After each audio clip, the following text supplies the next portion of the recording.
Good evening, everybody, from the Oakland Alameda County Coliseum. Welcome once again to Reds baseball. It's game number 4 of the 1990 World Series. The Reds are looking to finish it off tonight after an 8-3 victory here last night to take a 3-0 lead over the defending world champions. Tonight's pitching matchup is the same as we had in Game 1 last Tuesday night at Riverfront. It'll be Jose Rio against Dave Stewart, a matchup that resulted in a Cincinnati 7-0 victory. We'll be back to take a look at the Game 4 starting lineups in just a moment. If you're ready now, the starting lineups tonight. First for Cincinnati, Barry Larkin will lead off and play shortstop. Batting second and in center field, Billy Hatcher. Paul O'Neill will be in right field. He'll bat third. Hitting fourth in left field, Eric Davis. Batting number 5, the designated hitter, Hal Morris. Hitting sixth, third baseman Chris Sabo. Todd Benzinger will bat seventh. He'll be at first base. Hitting eighth, the catcher, Joe Oliver. Batting ninth at second base, Mariano Duncan. And doing the pitching, right-hander Jose Rio. Once more for the Reds, Larkin at short, Hatcher in center, O'Neill in right. Davis in left field, Morris to DH, Sabo at third. While the bottom third again has Benzinger at first, Oliver catching, and Duncan at second base. For the Oakland Athletics, Ricky Henderson will lead off, and he'll play left field. Batting second in right field, Willie McGee. Batting third, the center fielder, Dave Henderson. Hitting fourth, DH, Harold Baines. Hitting number 5 at third base, Carney Lansford. Batting sixth, the catcher, Jamie Quirk. Hitting number 7 at first base, Mark McGuire. Batting eighth, second baseman, Willie Randolph. Hitting ninth at shortstop, Mike Gallego. And doing the pitching for Oakland, right-hander Dave Stewart. Again for the Athletics, Ricky Henderson in left, McGee in right, Dave Henderson in center. Baines the DH, Lansford at third, Quirk catching, with McGuire at first, Randolph at second, and Gallego at short. The Reds and the Athletics, the 4th game of the 1990 World Series. We'll be back with a play-by-play action in just a moment. The Athletics are taking the field. Of course, the standing room only house here at the Oakland Alameda County Coliseum, Dave Stewart. Given the baseball tonight, trying to stave off 1990 World Series elimination. But probably the bigger story tonight, as you know, I've already noted by now, the absence of Jose Canseco from the Oakland lineup. Tony La Russa implied after last night's 8-3 loss that he might well sit down as superstar tonight, and that's exactly what he's done, putting Willie McGee in right field, playing Dave Henderson in center.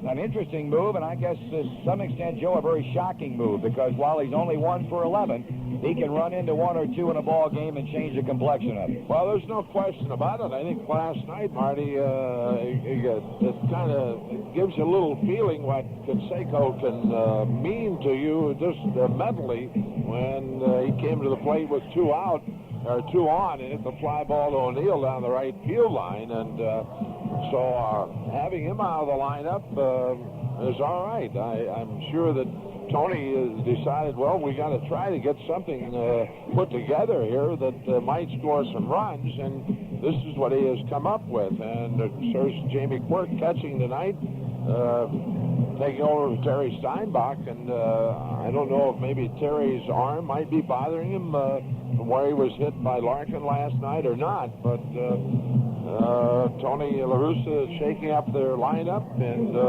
hoping for some offense, and hopefully it doesn't work, and the Reds can jump on the old airplane about noon tomorrow and head back to a big celebration. Well, the next 2.5 to 3 hours will tell the story, although we can tell you that most of the so-called experts who have covered this series feel like it's almost a mortal lock that Dave Stewart will pitch well enough to win this game tonight for Oakland. You know that no team has ever come back from a 3-0 deficit to win a World Series. And Oakland, with its back flat up against a proverbial wall, going to work right now with their 22-game winner on the mound. Barry Larkin leading it off. 357 batter in this World Series. Stewart delivers. The pitch is taken high for a ball, and this game is underway. 64-degree game time temperatures amidst a setting sun here in the Bay Area. Winds out of the west at 13 miles an hour. Larkin waiting on the pitch, and he takes a strike, and the count evens at 1-1. The problem that Stewart had in Cincinnati was his inability to throw strikes. Basically had trouble getting his breaking ball over, and as a result was not around very long as the Reds went on to post that 7-0 victory. Here's the 1-1 pitch, and Larkin takes it way inside and off the mid of catcher Jamie Quirk. 2 balls and 1 strike. Defensively, Mark McGuire at first, Willie Randolph at second, Mike Gallego at short, Carney Lansford at third. No changes in the Oakland infield. In left field, Ricky Henderson, Dave Henderson in center, with Willie McGee in right, replacing Canseco, and Jamie Quirk making his first appearance behind the plate. Larkin swings and hits it in the air. It'll be handled by either Henderson or McGee. It'll be Henderson moving toward right center to make the catch. So Larkin retired, leading off the game on a fly ball to center, bringing up Billy Hatcher. Hatcher taking a shot at a couple of World Series records tonight. Babe Ruth holds the World Series record for hits in a 4-game series with 10. Hatcher has 9 right now. There's a strike. And in a 4-game World Series, Babe Ruth also holds a batting average at .625, and Hatcher comes into Game 4 tonight batting .750. He's down a strike as Stewart kicks and throws, and the pitch is fouled back, and it's 0-2, just like that. Billy collected a couple of hits last night and 5 times up after getting 7 hits in his first 7 times up in the first 2 games in Cincinnati. But in a hole, 2 strikes as Paul O'Neill waits on deck. Hatcher levels the bat. Stewart rocks to the windup, bringing it on up there, and Hatcher hit. And apparently got it on the elbow, and Billy in all sorts of pain. He is down, and I mean hurting, and hurting rather badly. Up the third base line, he went down immediately. Larry Starr, the Reds trainer, is out there, along with Lou Piniella, who has just now arrived on the scene. That ball might have gotten Hatcher on the left wrist. Either the wrist or the hand, and a fastball hit him right on the back of the left hand. And certainly we hope nothing serious, but Billy's certainly in quite a bit of pain. And I don't know whether that was a message or not. I would have to think so. You don't come quite that far inside, do you? Yeah, I don't think so. And, it's also interesting. This is the first time I can recollect in 4 games that an Oakland pitcher has pitched inside. That's severely, we'll say. Yeah. And, certainly it was a fastball, no question about it. And hitting Billy on that hand, and he is still down. And hopefully, again, it's nothing serious. But that's something that, you look at a series like it, and the way the Reds have, in a sense, handled the Oakland pitching staff throughout, and you say, well, do you retaliate? Well, under the circumstances, no. No, I agree with you. Say, well, someday we'll have a chance. But that's kind of the way it is in the American League. Pitchers, of course, not having to hit and drill people all they want to, and knowing that they don't have to step to the plate, and somebody else has to bear the retaliation. And normally, I guess, in this case, it would be Jamie Quirk if you chose to do that. Right. Thank you. Interestingly enough, though, comments in the papers this morning from the commissioner of baseball, Fay Vincent, who came out very vocally against the designated hitter and said there's a move underway right now on his part to try and maybe phase it out over the next couple of years. He is not a fan of the designated hitter. He wants to see it outlawed in Major League Baseball to make the rules the same for both the National and American League, and I think all of us in the National League would love to see that day will come and baseball will return to the American League as it ought to be played. Well, that's true, and it's a shame the 2 leagues don't agree on it, but baseball was meant to have the pitcher hitting and so on and so forth, and hopefully Mr. Vincent can get the job done, the commissioner. It'd be nice to be equal, and certainly I think he would have more in favor of returning to the National League style as opposed to the DH style. Herm Winningham had gone down to the bullpen to start loosening up, but at least for the moment, his services will not be needed. Hatcher will remain in the ball game. He's down at first base now, and the Reds have him on with 1 out for Paul O'Neill. Paul batting .111 in the World Series. Had his first hit, a single here last night, has driven in a run. Quick step off by Stewart. He did that an awful lot in the short time he was around at Riverfront last Tuesday night. Billy bouncing off the bag. O'Neill leveling the bat. The right-hander stretches and throws. The runner goes. Here's a throw down by Quirk, and got him. The shortstop took the throw. Mike Gallego to knock off Billy Hatcher stealing.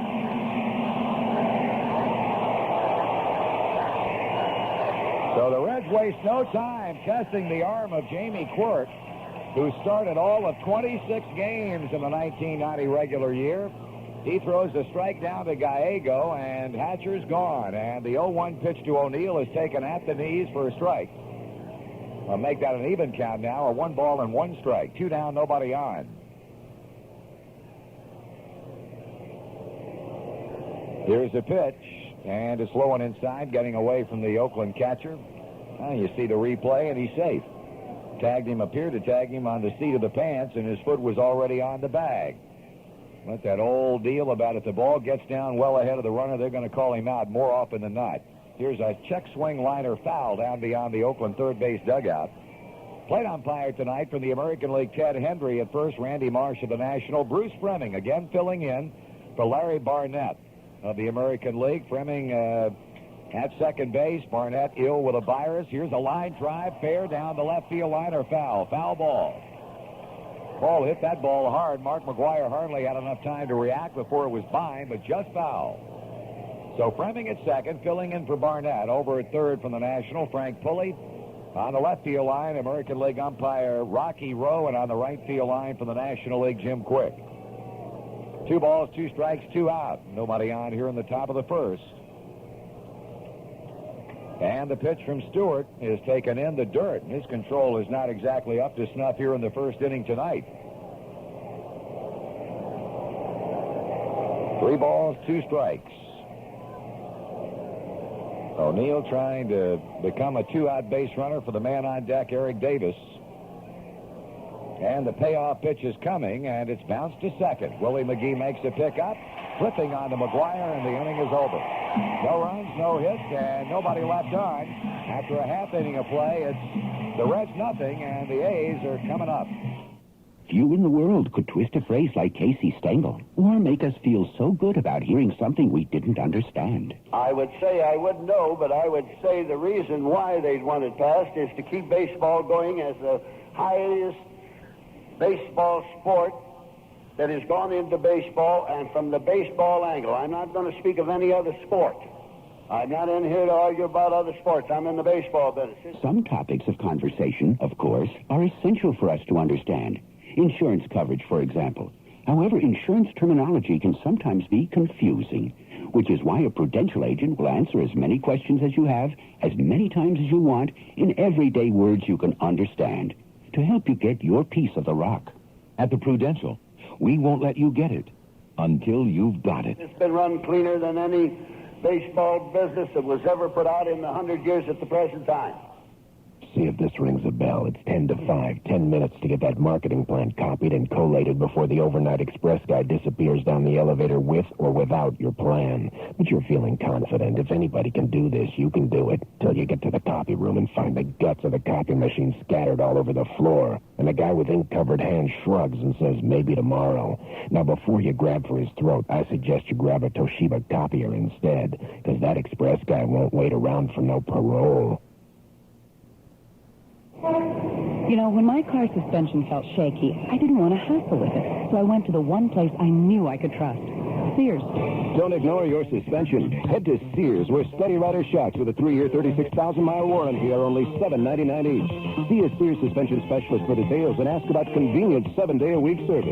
Why take chances with your car? Stop at Sears and ride with confidence. That's your money's worth and a whole lot more. Take it from me, Chris Collinsworth. Your kids will love the thirst-quenching taste of Sports Shot after a tough ball game. Look for Sports Shot this week in the half-gallon bottle for only $1.79 next to Gatorade at your Kroger store. 700 WLW.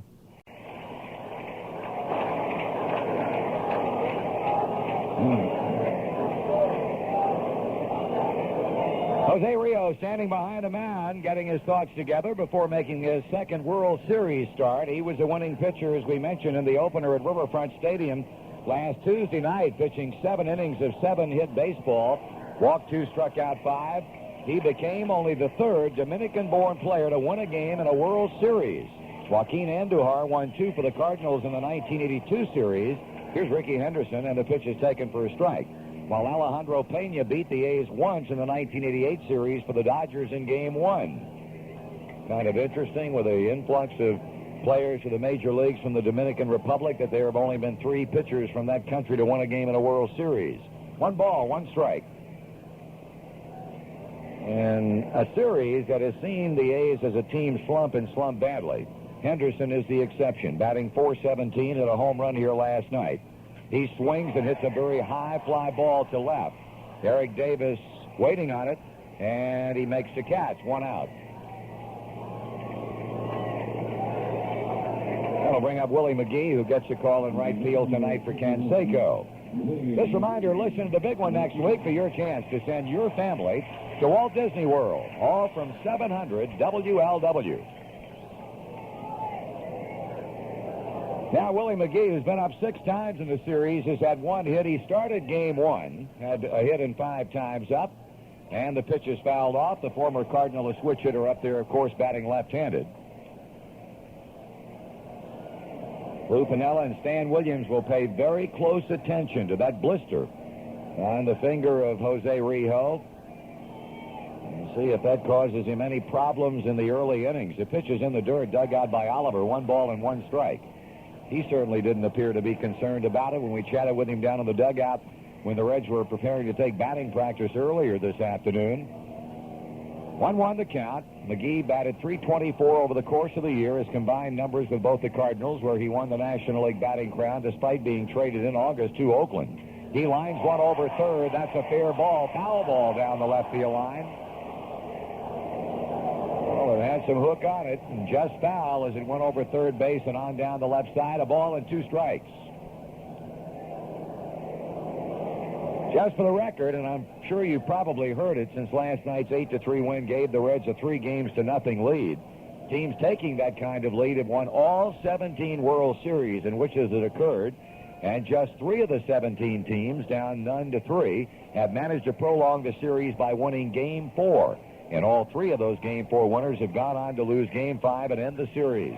Line drive into left center field, and Davis made the catch.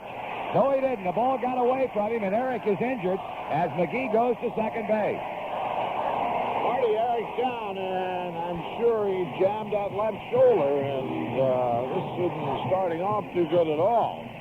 Credit to double to Willie McGee, and once again, Eric had the ball, and he is in a whole bunch of pain as he is down flat of his face, and Larry Starr and Lou Piniella on their way out.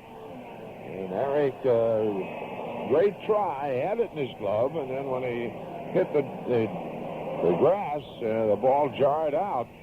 And hopefully it's just a little aggravation, but he is definitely in a lot of pain. You can see him where he, well, it could well be his right shoulder as we look at it now. Thought maybe because of that left shoulder that it could be it, but now the way he landed, definitely jammed that right shoulder, and we'll see how this works out. And Eric sitting up now, but still Larry Starr looking at him and checking things out. So, boy, we have had enough this inning already. Hatcher getting hit by the pitch, and Eric now... well, they jammed his, well, now it looks like they're looking at his right rib cage. And Larry Starr right at the his right rib cage, and maybe in hitting the turf, the elbow came up and got him in the ribs. Well, Davis still down flat on his back as Larry Starr examines him, and we saw Hatcher, of course, get hit in the first inning by the Dave Stewart pitch. There seemed to be some question for a while as to whether or not he'd be able to remain in the ball game. And now Davis making the type of effort that he always makes. In fact, had the ball in his glove when he then hit the turf. The ball fell free. McGee went to second for a double, and they are still examining Eric Davis out in left field. And he is still flat on his back and looks to be in some discomfort. There's no question about that. Rio has thrown a few pitches down to Joe Oliver, waiting for when we get back to play, and Dave Henderson will be at the plate with McGee at second and 1 out.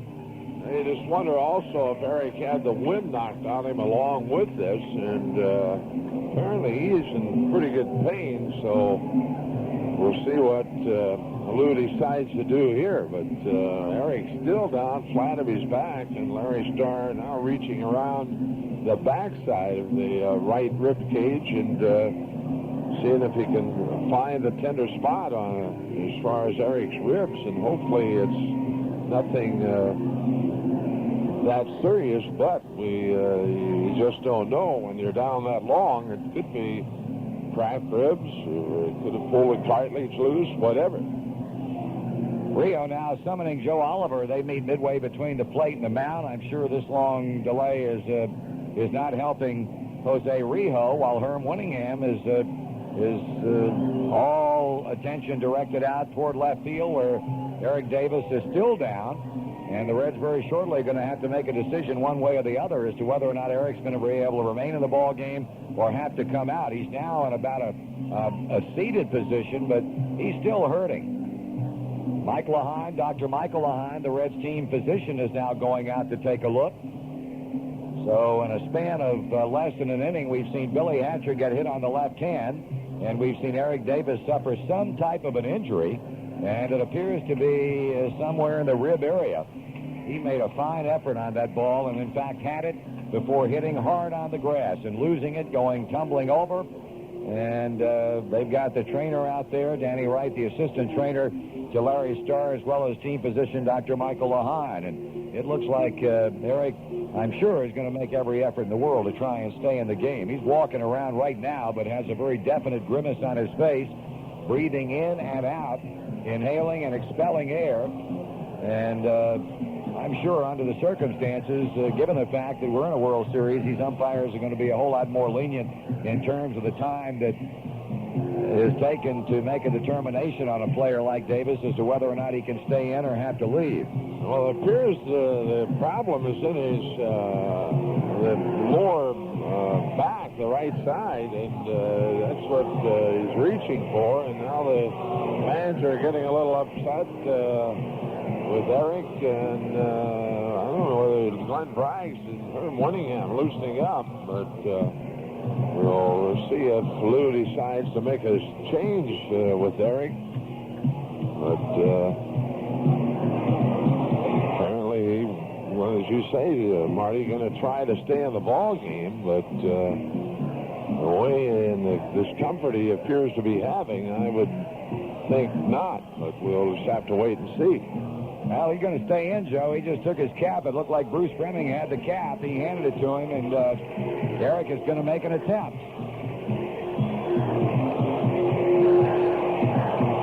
So a horde of folks leaving the field. Lou Piniella, Larry Starr, Danny Wright, and Michael Lehine, the Reds team doctor, heading back toward the first base dugout. Eric down in a squat position now out in left field. Still appears to be moving around rather gingerly out there, so that's something to keep an eye on. He's due to lead off the top of the second. Here's Dave Henderson. Hit 271 during the year with 20 home runs. A .333 World Series batter. No homers or runs batted in, but he's got Willie McGee out there at second base with one away. Henderson now with the DH Harold Baines on deck, and Rio trying to dodge a bullet here in the first inning. He checks McGee back at second. He comes to the plate, and Henderson hits it in the air. Out in short center field, Mariano Duncan ranging back on the grass to make the catch, and that's out number 2. Now Harold Baines will step in. Hit his first postseason home run last night, and it was a rocket. Into the seats in right field with a runner aboard in the second inning that gave the A's a brief 2-1 lead. His only hit in 5 plate appearances, of course, was not in their lineup for either Game 1 or 2 at Riverfront due to the absence of the designated hitter. Baines, something of a defensive liability in the twilight of what has been a very good career for him, but he can still swing that bat. Left-handed batter. McGee at second, 2 out. Rijo throws, and the pitch is up, a ball. Well, Jose did not break tradition, despite the fact that he was in Oakland rather than in Cincinnati. As far as his game day meal is concerned, here comes a 1-0 pitch, and Baines takes that one way high. Jose eats pasta, lasagna to be exact, on every day that he starts a ball game in Cincinnati from Campanello's, the Italian restaurant in downtown Cincinnati, and they Federal Expressed it out here to him. He said the kitchen at the hotel, the Park 55 hotel that we stay in downtown San Francisco, heated it up for him. He said the garlic bread was outstanding, and so he feels like, as many players do, a superstition that maybe that'll give him a little extra added advantage against the A's tonight. They just decided to go ahead and walk Baines.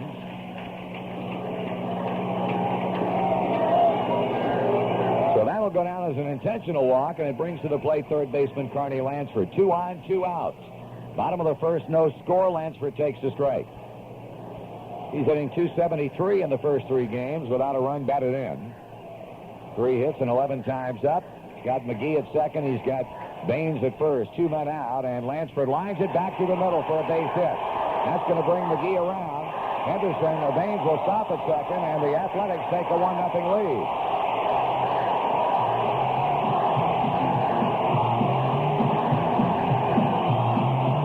Two-out single by Carney Lansford. And that is something that I'm sure manager Tony La Russa hopes that he will see a whole lot more of tonight, because this ball club, in that respect, has struggled big time in this World Series.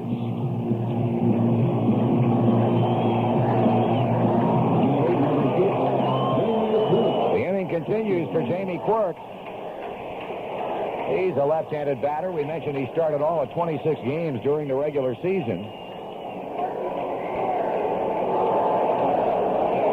So a run is in with 2 men out and 2 men on base. First RBI of the series for Lansford. And the first at-bat of this World Series for Jamie Quirk. Checks his swing. It's ball 1.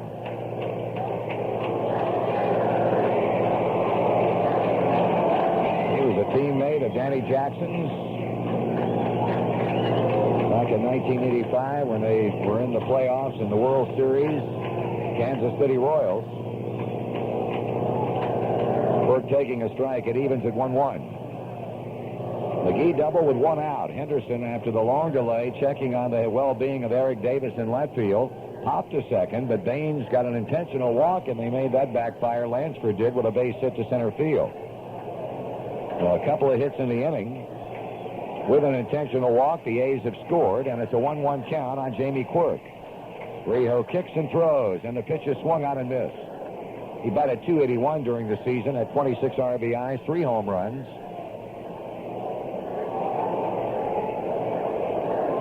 Due to bat next would be first baseman Mark McGuire.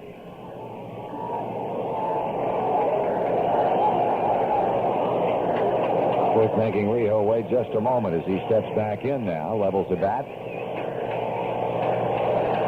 Jose to the belt.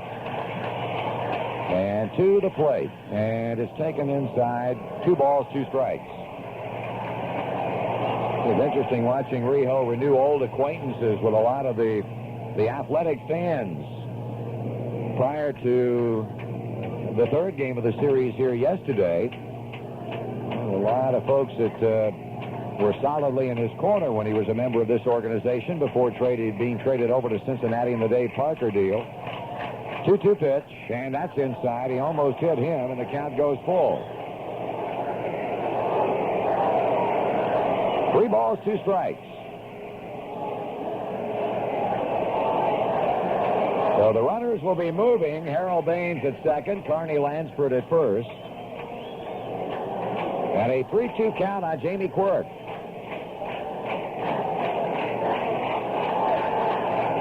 Outfield playing the left-handed batter straight away. And Rijo cranking up that payoff pitch, and it's a swing and a miss. He struck him out, and that ends the inning. But the Oakland Athletics get a run on 2 hits with 2 left. And at the end of 1 complete, it's the A's 1 and the Reds nothing. Okay, let me see if I've got this straight. Please. They can reduce my employee's deductible to $200. Yes, Jay. And still offer me low rates. Yes, Jay. And benefits from Community Mutual, Blue Cross, and Blue Shield. Jay, I think you've got it. I wish I had it. What do you call it? Call it whatever you want. Call it Stroke of Genius. Okay, let's see. One more time. Community Mutual benefits. Call it.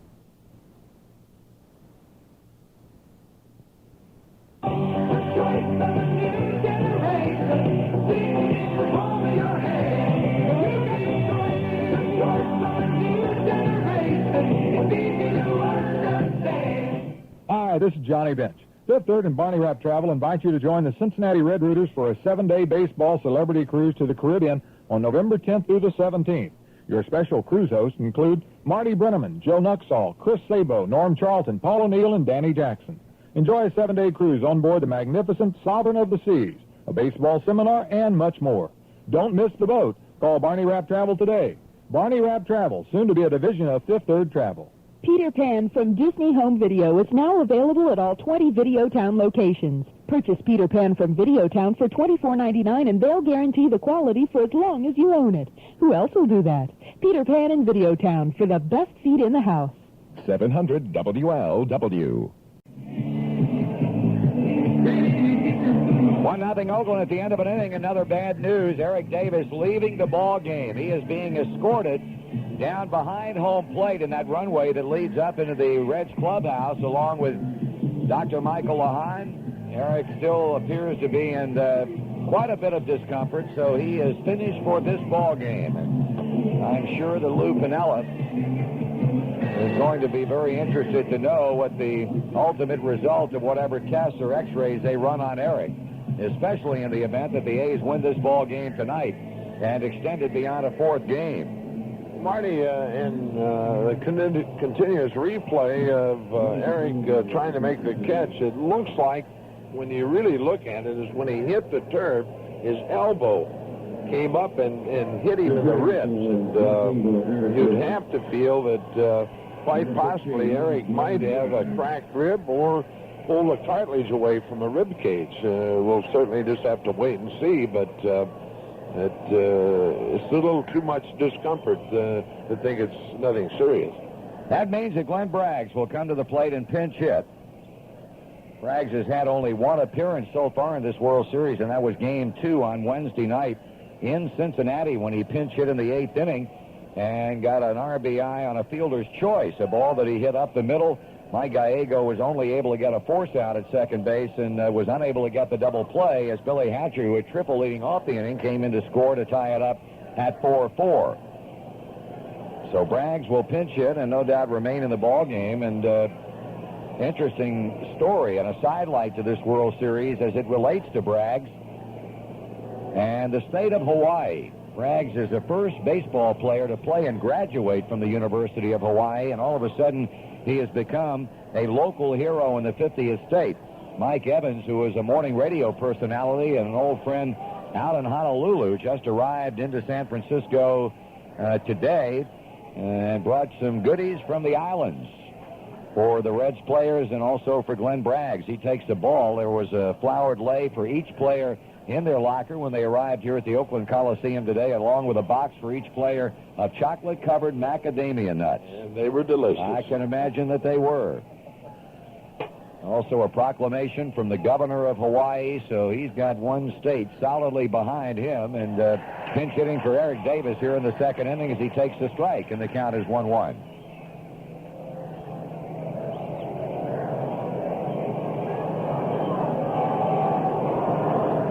Here's a pitch from Stewart, swing at a miss, and he broke the bat. The bat breaks and falls right on the plate. All that Glenn had when he completed his swing was a bat handle, and we've seen that happen before down in Atlanta not too long after he came over from Milwaukee. The second time that has happened, and he swings and misses, and the ball, the bat, and his follow-through hits his back, and that's when it snaps. So just a little bit of the strength of one Glenn Braggs. A ball and 2 strikes as he comes back out of the dugout with a new bat in his hand. Oakland in front 1-0. Lansford single home run with 2 out in the first inning. Eric Davis is left because of an injury, and Braggs, who will forevermore be remembered in Reds baseball history for that fine catch he made on Carmelo Martinez with a runner on in the 9th inning of the clinching 6th game of the League Championship Series. He hits a high fly ball back into left field. Ricky Henderson drifting back, and just short of the warning track, he's got it. We'll pause for station identification on 700 WLW.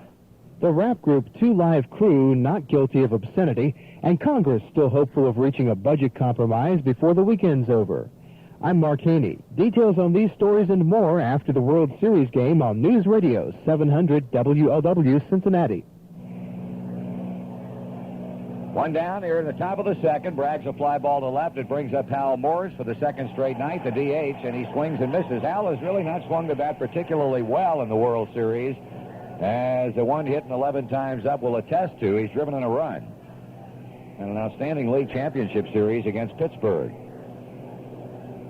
He hits it foul off third. The ball heading back toward the seats and will drop well back of the Oakland dugout. 0-2.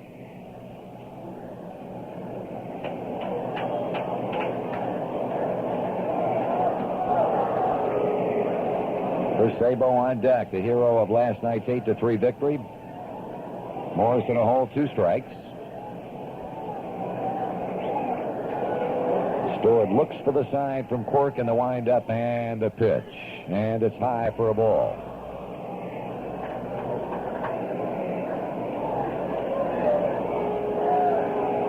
He'll give Hal a lot of room down the right field line. Here's the pitch, and he checks his swing on a pitch down and in. The third base umpire gives the call. Frank Pulley, 2 balls, 2 strikes. Stewart made 19 starts during the 1990 season following an Oakland loss. The A's have won 13 of those 19 starts, and Stewart himself is 12-6 with 1 no decision. So he has certainly been a stopper, as you would expect a guy who was 22-11 to be. Here's a fly ball to left. Henderson will play that one with no problem. 2 out.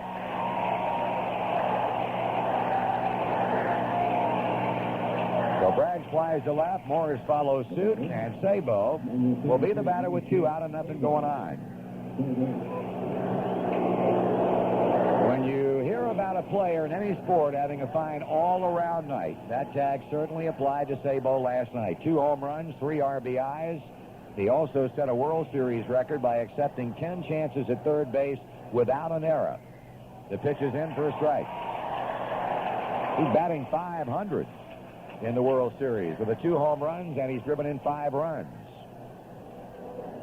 Stewart bringing it, and Sabo taking it outside a ball. 1 ball, 1 strike.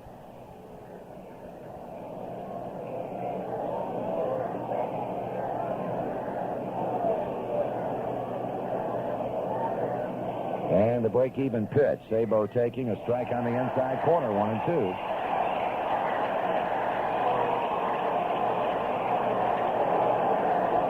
Stewart working with a 1-run lead early, and the count advantage against the right-handed batting Chris Sabo with 2 out. The pitch, and it misses way outside. 2 balls, 2 strikes. Should this game go to number 5 tomorrow night, it would be the final game to be played here in Oakland should it go past 5 games, and the probables in that one would be Danny Jackson, a left-hander against right-hander Bob Welsh. 2-2 pitch. And he swings and fouls it off the plate. Goes bouncing off the third base line. Ladies and gentlemen, your conference leader, doctor number 15. Doctor number 15, please report to the A's clubhouse. Well, they just made an appeal for a doctor here in the stadium. They're designated by numbers. They said report to the A's clubhouse. Wonder if they possibly have X-ray equipment over on the Oakland side, because you would certainly have to think that appeal for the doctor here in the Oakland Coliseum as having something to do with Eric Davis. It's holding at 2-2 on Sabo. Stewart working, and Sabo lining one by Gallego and into left field for a base hit.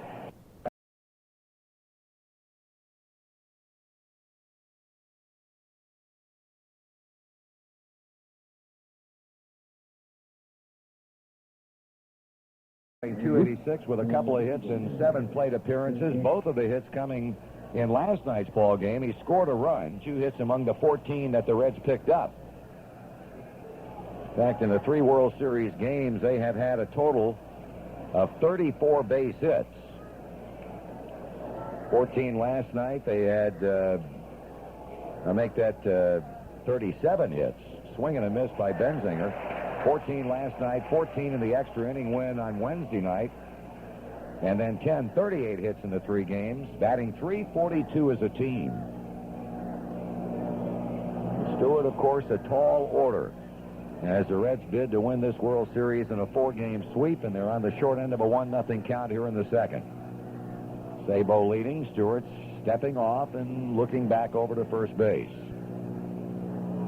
This is the 4th stop in the Major League career of Dave Stewart, a Dodger, a member of the Texas Rangers, then the Philadelphia Phillies, coming to Oakland, and this is where he really burst on the scene. Swung on and hit well into right center field. After it is McGee, and he makes a catch. Willie McGee took extra bases away from Todd Benzinger, and a run. Fine play by McGee in right center field. No runs, 1 hit, 1 left. After 1.5, 1-0 Oakland. Oakland 1, Cincinnati 0. Bottom of the second about to unfold, and more bad news for the Reds. You expected that Glenn Braggs would remain in the game after pinch hitting for the injured Eric Davis. He is, in fact, in left field, but Herm Winningham, write his name into the lineup in center field, replacing Billy Hatcher. So the hand apparently bothering Hatcher enough that he had to come out. Mark McGuire takes a high fastball. Dropped down to the number 7 spot in the Oakland batting order for tonight's game as Tony La Russa really shook it up. He swings and taps one along the first base side. Rio comes off the mound, picks it up, and underhands to Benzinger for the out. So Braggs in left, batting in the cleanup spot. Winningham in center, hitting in the number 2 position. And the decision by Tony La Russa to lift Canseco for Willie McGee has certainly paid off already tonight. McGee double, came in to score the game's only run in the first, and took away an extra base hit that would have led to a run for the final out of the second inning off the bat of Todd Benzinger. Here's Willie Randolph batting in his usual 8 spot, and he takes the strike. Don't miss the fun. Afternoons with Gary Burbank and Doc Wolf on the big one, 700 WLW.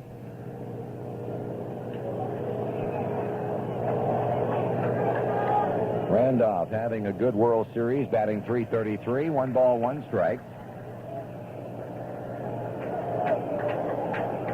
Tony La Russa calling Randolph as smart a player as I've ever managed in Major League Baseball. He's a winner. There's no question about that with the success that he's had in his career, primarily with the New York Yankees. 2 balls and 1 strike. But he is still waiting to play on a ball club that beats the Cincinnati Reds in a postseason ball game. Checks his swing, and a foul ball apparently, and it's 2 balls and 2 strikes, and that one got Joe Oliver. He comes out from behind the plate hobbling. And now Larry Starr, who is right now spending more time on the field than he is in the dugout, coming out to check Oliver out. Right off of his foot. His right foot. And Joe is gingerly walking around, but he's going to be okay. Randolph, as a rookie, was with the Pittsburgh Pirates in 1975 when the Reds beat that team 3 straight in the National League Championship Series. Was with the New York Yankees a year later when the Reds swept that team in the World Series, and has gone 0 for 3 in this World Series as a member of the Oakland Athletics against the Cincinnati team. Swing and a foul. So Willie Randolph is 0-10 against Reds teams in postseason play in his Major League career.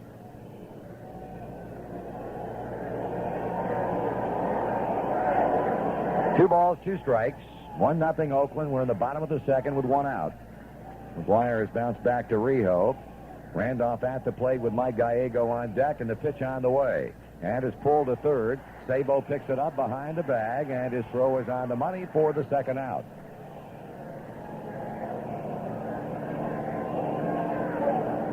Gallego, a .207 batter during the season, batting 100 in the World Series, has driven in a run. The batter, number 9, Mike Gallego. Shortstop.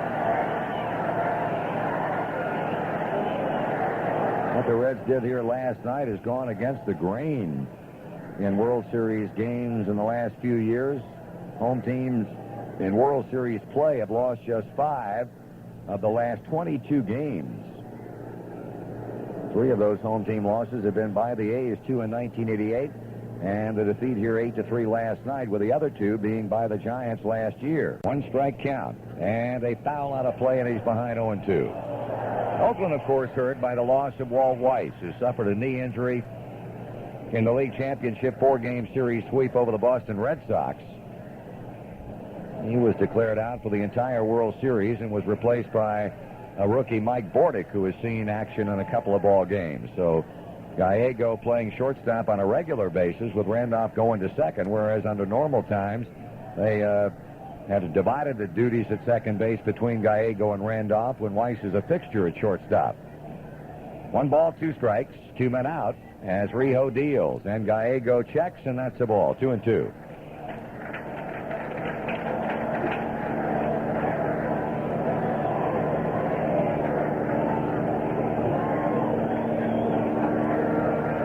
The 2-2 pitch, swing and a foul. Holding at 2 balls, 2 strikes.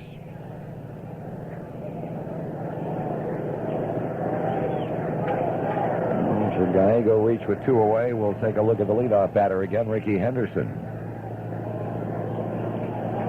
Rijo turning it loose, and Gallego takes ball 3, and that one just missed.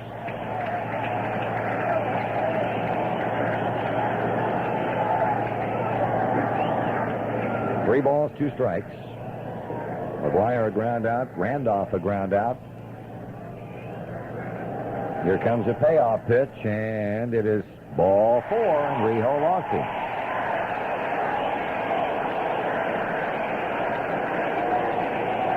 The Athletics, who ranked second in the American League during the 1990 year in walks, picks up their first of the night here as the number 9 batter. Gallego draws a base on balls, bringing Ricky Henderson back. He led off the first inning with a fly ball that Eric Davis caught in left field.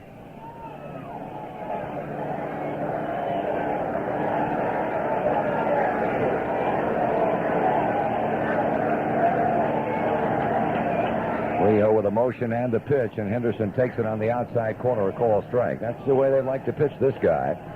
Take away his power by making him hit the other way. He's been on base rather frequently, has really not been a factor in this World Series. Such has been the dominance by the Reds, especially in games 1 and 3. There goes Gallego. Pitch is taken. The throw by Oliver in the dirt and on into center field. And Gallego will come on to third base. That's the 3rd throwing error that Joe Oliver has committed. He had 1 in game 2 and game 3, and now 1 in game 4. A steal for Gallego, had but 5 during the season, and he's at third base as a result of the throwing error.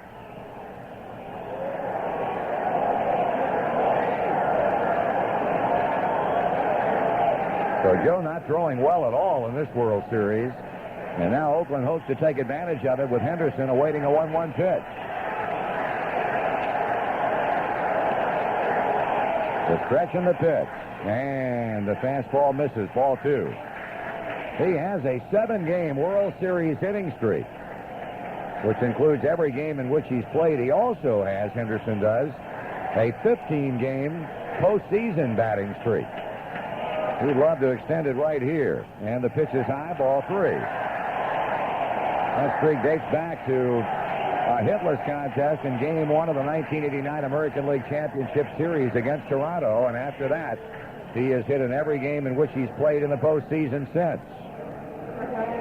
Oliver out to the mound to talk with Rijo, who retired McGuire and Randolph with no problem, then got ahead to Gallego before ultimately walking him, and is in a dangerous spot here against Ricky Henderson. 3 balls and 1 strike.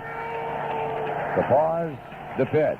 And strike 2 is called, and it's full.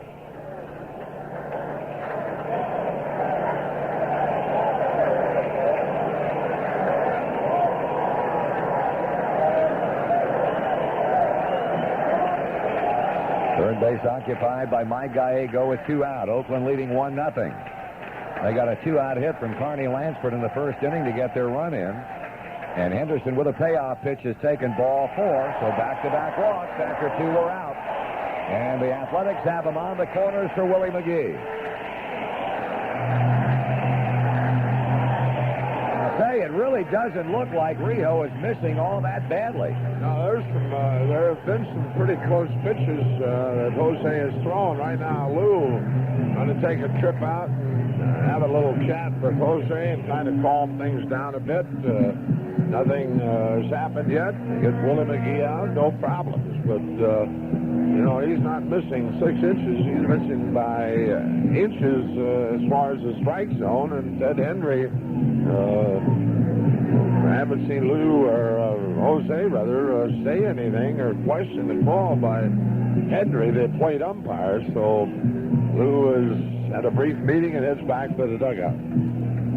McGee hit the ball in the first inning that Eric Davis suffered the undetermined injury on that ultimately required him to leave the game. Of course, McGee familiar with Rijo and vice versa, as two having hooked up many times while Willie was playing with the St. Louis Cardinals. First and third, 2 out. Walks got him there. And the pitch to McGee taken low ball. He can be a free agent at the end of this season, as can Harold Baines. So the Athletics will have a couple of big decisions to make, trying to determine whether or not to sign one or both or neither. 1 ball and no strikes. And a throw over, and Henderson is back. He has stolen 2 bases so far in this World Series, Ricky Henderson has.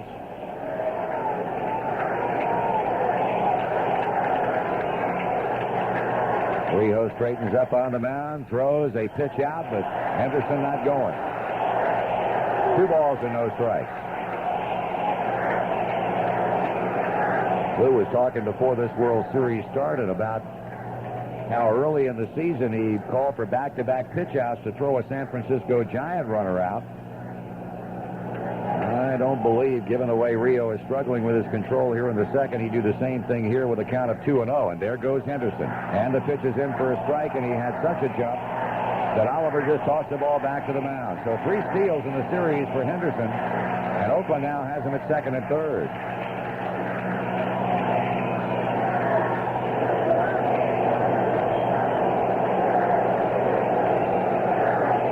Two balls, 1 strike, 2 out. 20th career stolen base in World Series play for Ricky Henderson to tie a record. There's a swing and a foul at the plate. 2-2 on McGee.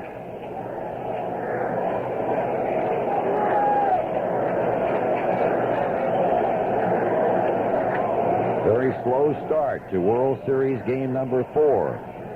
The Hatcher injury, hit by a pitch in the first. The Davis injury. Both ball players are gone. Braggs in left and Winningham in center. And Rijo cranking up the 2-2 pitch. And it's a strikeout swinging, and Jose dodges a second inning bullet. No runs, no hits, 1 error. 2 men left. At the end of 2 in Oakland, the A's won, the Reds nothing. David, Chuck, what's the matter? This is a Chevy dealership, right? Of course it is. Then what the heck are all these Ford Escorts doing around here? Relax, Chuck. Somebody call the police. Call the exterminator. Chuck, all these Escorts are being traded in on new Chevy Cavaliers. That's a relief. Unless you're a Ford dealer. See, except for another Chevy, Ford Escort is the car traded in most often on a new Cavalier. Right now, get $500 cash back on a roomy new Chevy Cavalier at your Tri-State Chevy dealer. With a $600 first-time buyer bonus, you could save up to $1,100. Cavalier has more standard horsepower, a better warranty, and it's worth hundreds more than Escort at trade-in time, too. No wonder people are trading them in. Cash back and first-time buyer bonus available when you buy and take delivery from dealer stock. First-time buyer down payment assistance available to first-time ever new vehicle buyers. Limited time offer. I wonder what they're going to do with all these Escorts. Paperweights, maybe? Nah, too small. Brad, I have some bad news for you. I find you very boring, and even though, what are you doing? I just bought an Ohio Instant Lottery ticket. We've been going together 17 years. Scratching it now. It's time to say finis to our relationship. Finis? And stop. Okie dokie. I can see this is hard for you. Oh. Please be strong. I'm an Instant Lottery winner. So au revoir. You won. Yeah, now I have a chance to appear on TV on Cash Explosion and win the really big bucks. On the other hand, why should I throw 17 years of my life away? Play the Ohio Instant Lottery. Scratch, match, and win. John is the old-fashioned hot dog, the one that's made with old-time quality. John is the old-fashioned hot dog, the one that makes a price for you and me. Hans is the official hot dog of the Cincinnati Reds. John is the old-fashioned hot dog, the one that's made with old-time quality. John is the old-fashioned hot dog. Fantastic. Fantastic! That's the best way to describe the great taste of a Spree frozen yogurt. 98% fat-free, a Spree frozen yogurt also comes sweetened with a great taste of 100% NutraSweet. Regular or sugar-free, you'll find both at your local Kroger store. 700 WLW.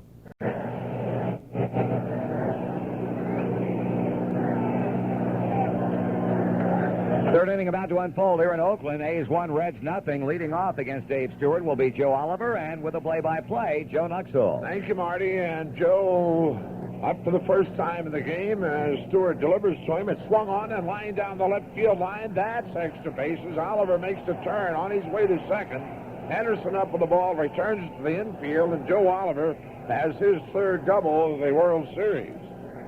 Oh, he wastes no time jumping on Stewart's first pitch, and that'll bring Mariano Duncan to the plate. And they're going to take Eric Davis to the hospital and Billy Hatcher for x-rays. So we'll wait on the report and keep your fingers crossed.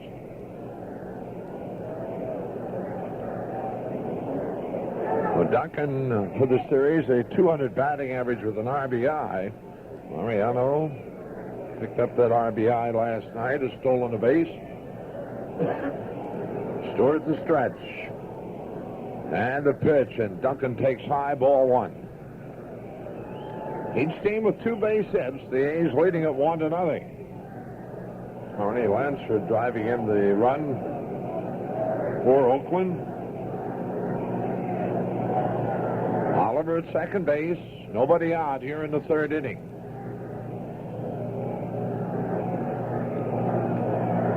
Stewart sets and delivers, taken low and away. 2 balls, no strikes.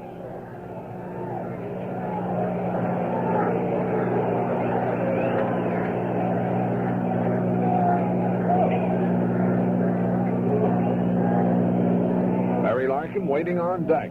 Stewart has his sign. He sets and delivers, and Duncan swings and hits it right back to Stewart. He knocks it down, picks it up, throws to McGuire, and Oliver has to hold his second. Oh, Mariano hit it hard, but back to Stewart on the bounce, and he knocks it down. Oh, actually hit him on the heel of the glove, came up and hit him in the stomach, and then bounced in front of him. So with 1 out, Barry Larkin steps in. Lark, a fly ball to Henderson in right center, leading off the game.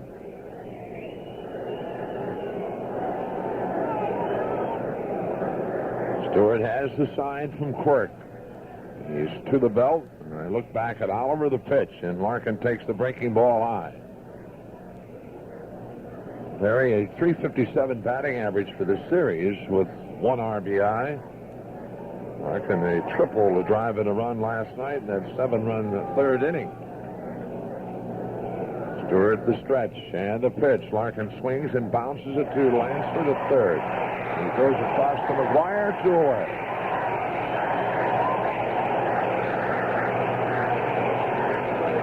Oh, 2 down, and that'll bring Herm Winningham to the plate for the first time. Hitting in Billy Hatcher's spot.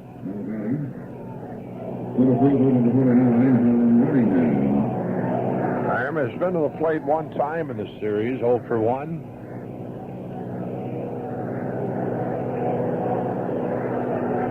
Oliver led off the inning with a double. He's still at second base. Paul O'Neill on deck. Stewart the stretch and the pitch, and Winningham takes it low, ball 1. Hayes getting a run in the first, lead it 1-0.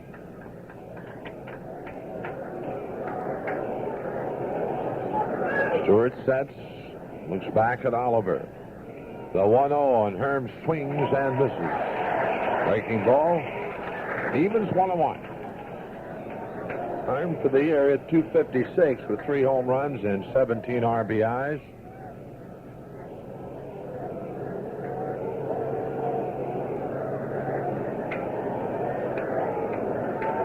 Stewart, the stretch, and the 1-1. Winningham bounces it foul off third. And it's 1-2 to Herm Winningham.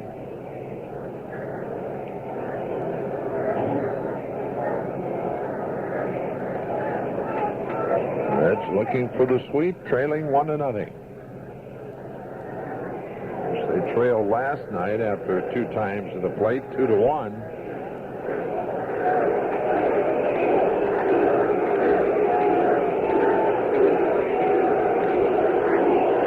Ball, 2 strikes. Stewart to stretch. And delivers. And Winningham takes it low and outside. It evens 2-2.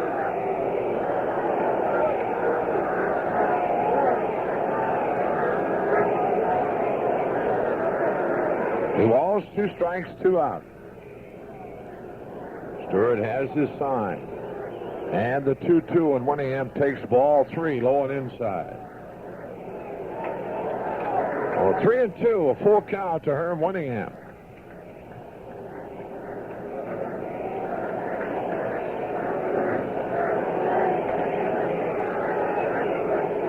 Stewart ready with the payoff. He sets and delivers, and Winningham swings and fouls out of play to the left. Pitch looked like it might have been up and out of the strike zone.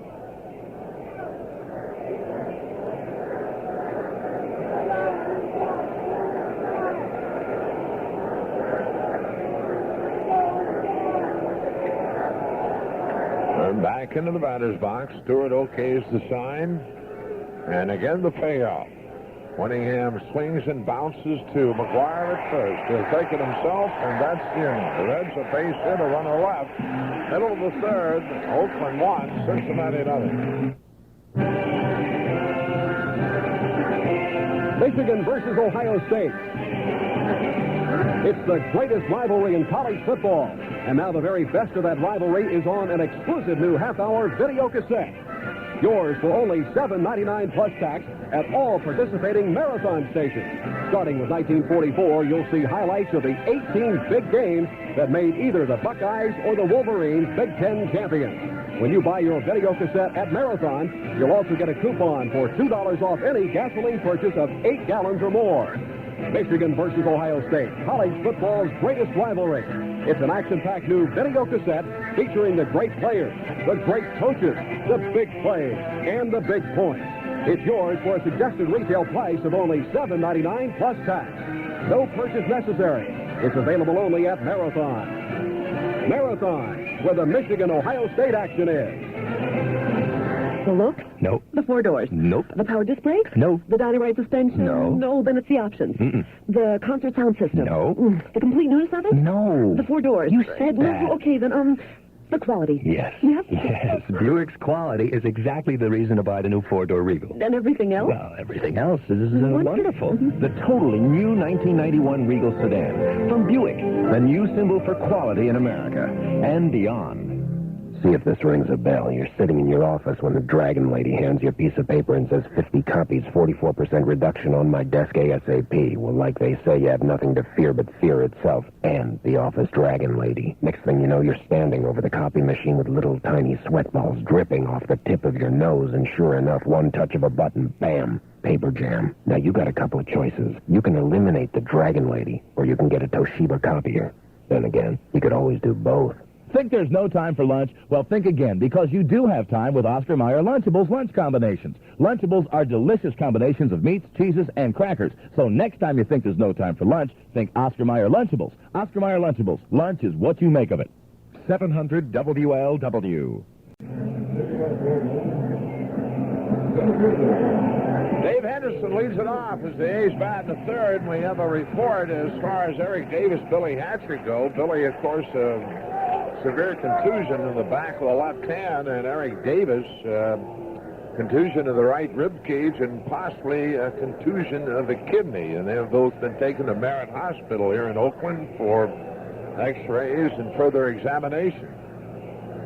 Well, Jose Rios ready to go to work on Dave Henderson. He popped out to Duncan in the first inning and looks at a strike.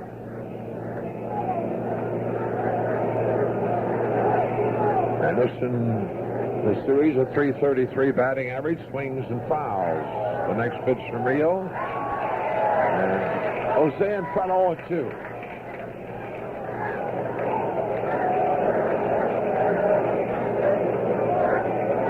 Rio Rio back with the 0-2. Henderson checks on a forkball that's blown away. A ball, 2 strikes.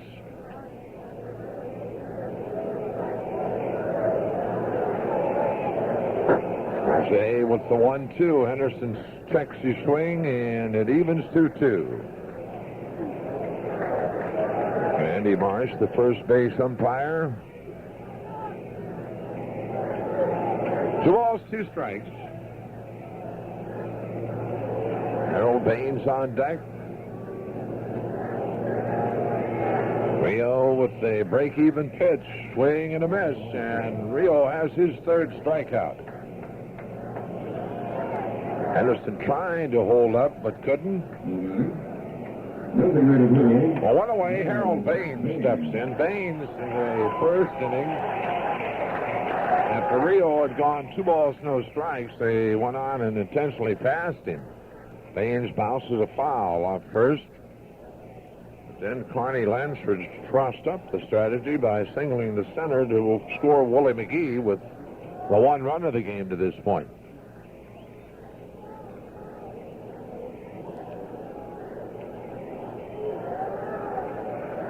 Rio the 0-1, and Baines takes it outside, 1-1. Well, the Reds have lost 2 starters, Billy Hatcher and Eric Davis. 1-1, Baines swings and grounds it up the middle, but there's Larkin easily fielding and throwing out Baines, 2 away. So with 2 down, Arnie Lansford steps in.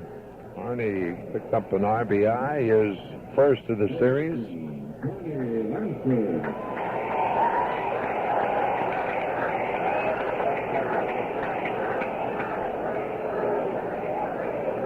Rio delivers, Lansford swings, and a fly ball to right. Paul O'Neill drifting back, and he has it, and that's the inning. So the A's out in order for the first time in the game. And after 3, it stays Oakland 1, Cincinnati nothing. This is a story about a guy named Dan. Sold computers by the ton. He was an IBM man. Dan sold his PSPs, but he wanted to do more. So he gave away big rebates, free software galore. Quick credit, deferred payments, and this is no tale. Dan was making deals on a truly grand scale. Buy selected PS2 systems before January 15th, and your participating IBM authorized dealer will throw in big rebates, quick credit, and deferred payments for qualified buyers. Up to $600 of free software and great deals on selected IBM printers, too. Well, Dan was mighty grateful to those folks who filled his store, so he'd tell them all as they left the mall. Thank you. Please come again. See your participating dealer for complete details and purchase requirements. Call 1-800-232-2300 for the nearest dealer. Offer limited while supplies last only in the USA. Professional golfer Nancy Lopez for State Farm. People don't think a woman who slings crepes for a living could possibly enjoy cooking, but the kitchen is really my favorite room of the house. Our kitchen has 2 ovens, a microwave, and most importantly, we installed a fire extinguisher. Because 65% of all home fires start in the kitchen. We want our home, as well as our family, to be safe and protected. By taking the proper measures to prevent accidents, we know they always will be. State Farm. We're concerned about your home safety and you. And here it is, Persona Video Magazine. 2 hours of the most exciting celebrity interviews and access to everything the world of entertainment has to offer. From movies to TV, the rock stars, the soap stars, and the mega stars. They're all in Persona, the exclusive celebrity magazine that comes to you on an erasable Before the Reds bat in the 4th, we'll pause for station identification on the official voice of the Cincinnati Reds, WLW. Hi, I'm Mike McConnell. Come Monday on midday, we can talk about the... Reds trailing 1-0 as they bat here in the 4th. Paul O'Neill to lead it off. Paul grounded to Randolph to end the 1st inning. Stewart delivers, and he misses outside, ball 1. O'Neill, a 111 batting average with 1 RBI. I'd like to see him get hot now. Takes the strike, 1-1. With Eric and Hatcher out, it would be nice to see Paul get things in stride. Stewart with the 1-1. O'Neill takes it, and strike 2 call in the outside corner. A ball, 2 strikes.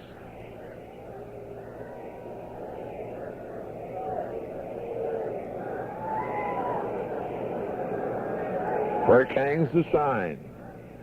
And Stewart delivers the 1-2, and O'Neill swings and misses. Stewart gets his first strikeout. So one away, and Glenn Bragg steps in. Bragg's up for the second time. Glenn sent Henderson to the warning track in the second inning leading off when he hit for Eric Davis.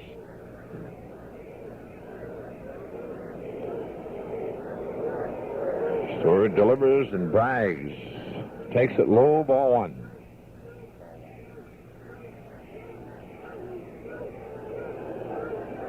Each team with 2 base hits. The 1-0, Braggs takes it, strike called, and it evens 1-1. Of course, the defensive play of the game to this point was Willie McGee's running catch on Benzinger with Sabo at first base and 2 out in the second inning, going into right center. Braggs swings and fouls straight back. And a ball, 2 strikes to count to Glenn Braggs.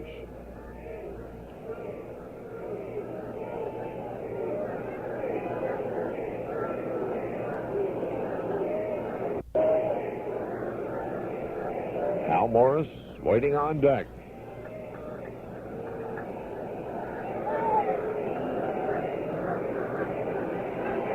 Stewart okays the sign, and the 1-2, that's swung on and fouled.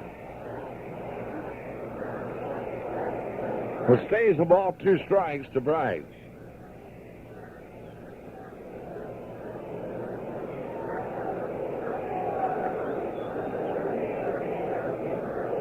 Ted Hendry cleaning the plate off, the home plate umpire tonight.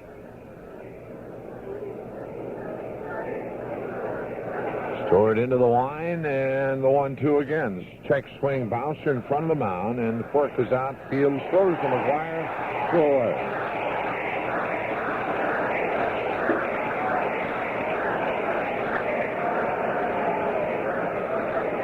So with 2 out, Al Morris steps in. Morris a fly ball to Henderson in left field.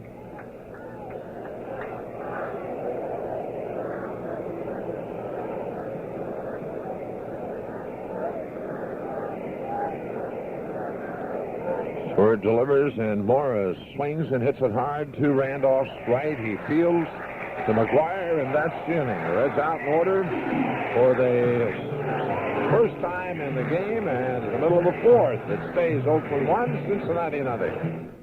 Question: who can you trust to do the big home improvement jobs at your house? How about the most trusted name around the house, Sears? Bob Vila here for the home improvement professionals at Sears. The pros you can depend on for all kinds of installed work around the house. Did you know that Sears does complete kitchen and bathroom remodeling? Sears installs roofing, fencing, central air, replacement windows and doors, water heaters, and more. For your money's worth and a whole lot more, call the pros at Sears. You get quality products, expert workmanship, and written warranties. Plus, they offer financing to fit your needs. Your satisfaction's guaranteed. After all, Sears does more home improvements than anyone in the nation. Call Sears today for a free in-home estimate. Tell them Bob Vila sent you. And right now, with your free in-home presentation, get a $20 gift certificate good at Bob Evans Restaurant. Welcome to good food and good prices. Welcome to Bob Evans. It's a $20 gift certificate only for the tri-state area, Columbus, Cincinnati, and Dayton. And it's only from Sears. If you...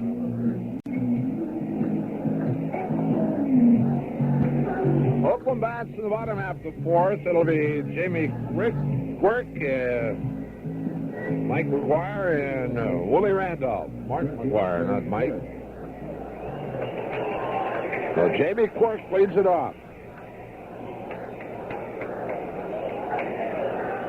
Quirk struck out to end the first inning.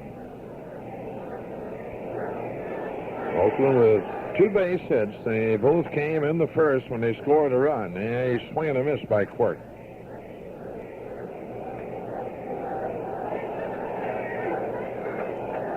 Jose has struck out 3, has walked 3, and one of the 3 walks an intentional pass to Harold Baines. Rio waiting on the sign from Oliver and delivers the 0-1, and Quirk swings and misses again. 0-2.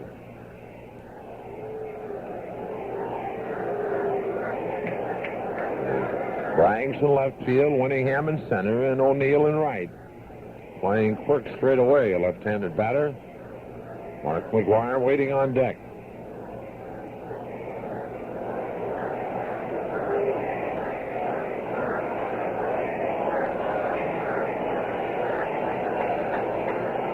Rio with the 0-2, and Quirk takes it high. A ball, 1 ball, 2 strikes.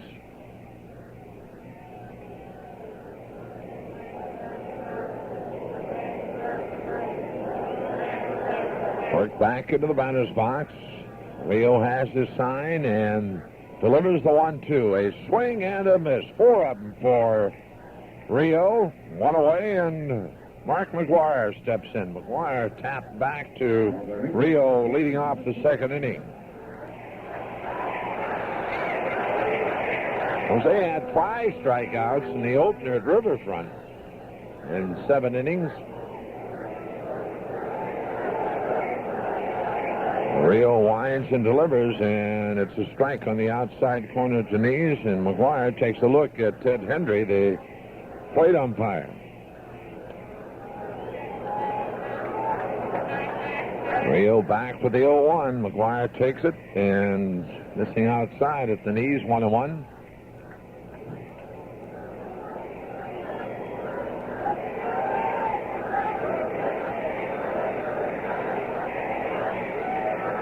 Jose, the 1-1, strike 2 called, and a fastball, and it goes 1-2 to McGuire as he backs away from the plate.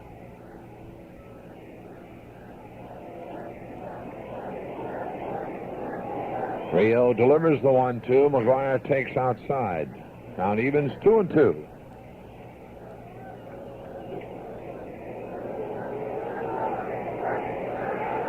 Jose's 2-2. McGuire swings and misses, and that's 5 strikeouts for Rio.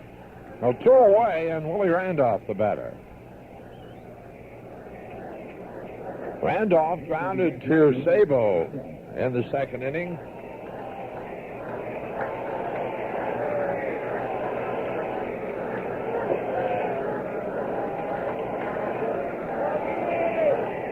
Jose to the plate. Randolph looks at a strike.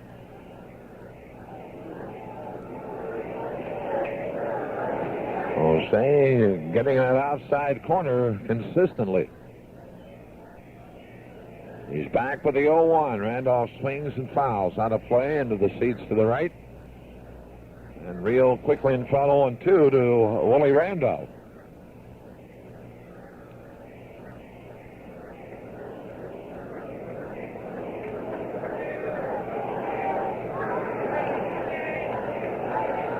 Jose okays the sign, and the 0-2 delivery, and just outside with a fastball. 1-2.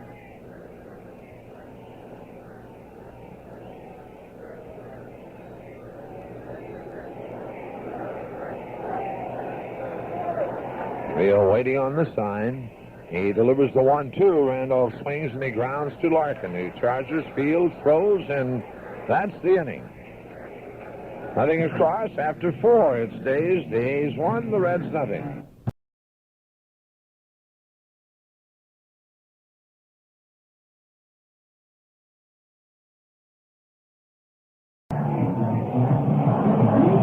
Now the totals for 4 innings. The Reds, no runs, 2 hits, 1 error. The Athletics, a run, 2 hits, and no errors. For the Reds, it'll be Chris Sabo to lead it off as we move on to the 5th. Back to the action, Marty Brennaman. Thank you, Joe. Sabo 1 for 1. A base hit back in the second. One of the 2 hits that the Reds have collected off Dave Stewart. Other being the double leading off the third by Joe Oliver, and the Reds really missed an opportunity there to tie the game up. No question that going to the 5th, this man throwing the ball much better than he did at Riverfront last Tuesday night, working with only a 1-run lead as he delivers to Sabo, and Chris waves at a pitch away, a breaking ball. In hitting 2 home runs last night, he became the 30th player to hit 2 or more homers in a World Series game, and only the 6th player in World Series history to homer in consecutive innings. He goes again, and he's quickly behind 0-2. It was the first time that a player from the National League had hit home runs in back-to-back innings in World Series play. He chalked up a first of sorts here last night, at least from the National League. Way outside, a ball, 2 strikes. Stewart has struck out only one. That was O'Neill in the 4th inning, and has not walked a batter, although hit Billy Hatcher in the 1st, and Hatcher, of course, had to leave the game. And Eric Davis also forced out, so the Reds are without 2/3 of their starting outfield. Fastball upstairs, and Chris laying off of it, 2-2.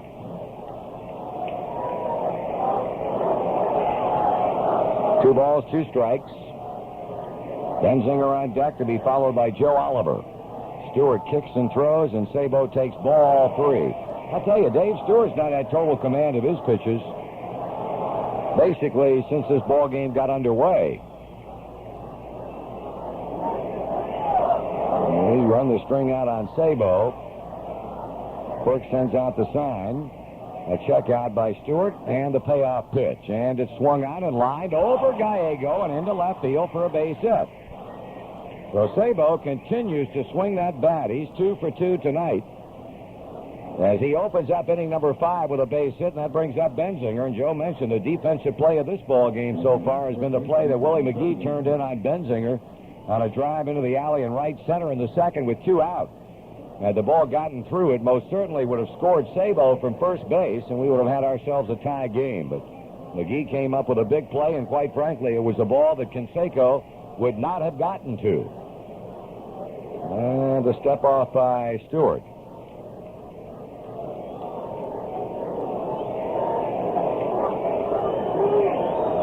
Sabo has now collected 8 hits in this World Series. Stewart stretches and pitches, and Benzinger hits it in the air. This is going to be routine, and it'll be Ricky Henderson in left field to make the catch. Be sure to listen to Jim Scott on the Big One every weekday morning with Pat Barry's weather, helicopter traffic, and news every 15 minutes. Oliver pulls Stewart's first pitch down the left field line for a double beginning the 3rd inning.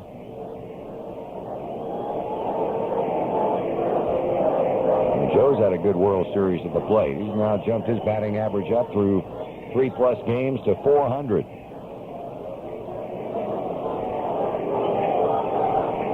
Pitch, taken down a ball. Kind of interesting. We talked last night before this game started about how the ball dies in the alleys and night ball here, and how tough it is to hit a home run. And after which we saw 4 balls fly out of this ballpark while the Athletics were taking batting practice this afternoon. Merv Brennaman, who gave us that information in getting a scouting report on the nuances of the Oakland ballpark, fly ball left field. And Henderson will play this one. He goes back, now circles back in and makes the play. 2 out. Merv said, "You didn't use my name, did you?" I said, "Yes, more than once." He said, "Well, the one thing I neglected to point out is that it stayed rather warm for most of the evening." He said the ball carries pretty well at night when it's warm. He said it started to cool off toward the final 2 or 3 innings of the ball game. And I said, "You should have told us that last night." So Sabo hit 2, and Harold Baines and Ricky Henderson hit 1 each. Here's Mariano Duncan, who bounced back to the mound in the 3rd. He swings and misses on a pitch up in his eyes. His inability to get the ball to the right side of the infield after Oliver had doubled to start off inning number 3 was the big out for Dave Stewart. And here in the 5th inning, Sabo opens with a single, but Benzinger and Oliver have back-to-back fly balls to left. Duncan has seen nothing but right-handed pitching in this World Series, and that certainly has a whole lot to do with a 182 batting average. Off-speed pitches in for strike 2. As you know, he tore up left-handers during the season, but hit around 220, 225 against right-handers. And for one, Oakland doesn't have a right-handed or a left-handed starter in this World Series. They've got some down in their bullpen relievers: Rick Honeycutt, Kurt Young, who started most of the year, Joe Klink. 0-2, 2 out. The pitch. And he went. Looked like he went. He did, says first base umpire Randy Marsh, on a bad breaking ball outside. Second strikeout for Stewart. Down through 4.5. The Reds still trail 1-0. Jerry. Yeah? It's your conscience. Oh, no, not now. Gee, this place is a mess. And so is this balance sheet. Look, I'm trying to study my cash flow. Well, I can tell you right now, you're paying out too much for other people's dishonesty. What? Don't you realize when people cheat on insurance claims, you pay the price in higher premiums? Why should I have to pay? Good question, Jerry. With the right insurance company, you may not have to. It's true that insurance fraud leads to higher premiums. The good news is the CNA insurance companies are doing something about it. CNA and the independent agents who represent it work hard to control excess cost by combating fraud. Last year alone, CNA saved more than $25 million in fraudulent and inflated claims. That's one more way CNA fulfills its commitment to keep insurance affordable. So what do I get for being honest? A clear conscience, Jerry. Oh. Ask your independent agent about the CNA insurance companies. CNA, for all the commitment you make. You know, when my car suspension felt shaky, I didn't want to hassle with it. So I went to the one place I knew I could trust. Sears. Don't ignore your suspension. Head to Sears, where Steady Rider shocks with a 3-year, 36,000-mile warranty are only $7.99 each. See a Sears suspension specialist for details and ask about convenient 7-day-a-week service. Why take chances with your car? Stop at Sears and ride with confidence. That's your money's worth and a whole lot more. Jose Canseco, Oral Hershiser, and Barry Bonds. These are some of baseball's most valuable players. Marlon Brando, Shirley MacLaine, and Jack Nicholson are among entertainment's most valuable players. For exclusive, in-depth interviews with your favorite MVPs, buy Persona Video Magazine. Persona is the only exclusive celebrity interview magazine available on an erasable 2-hour video cassette.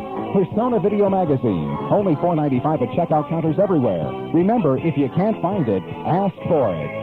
Now at Swallen's, Packard Bell's new Legend 386X IBM-compatible computer with 40-megabyte hard drive, dual-mix floppy drives, modem, VGA color monitor, and 24-pin printer. All for only $21.47 at Swallen's. You'll find it at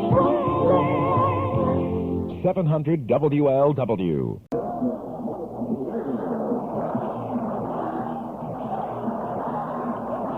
The tail end of the batting order for the Oakland A's here in the home half of the fifth inning. Mike Gallego, who walked in the second, picked up a stolen base.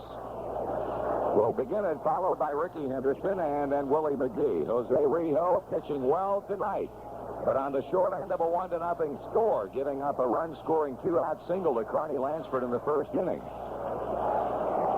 Oakland has been checked on 2 hits, and they both came in the first. The pitch is at the knees for a strike. Since walking Henderson in the second, he has retired 7 batters in a row, and of those 7, he has struck out 4. Gallego taking strike 2.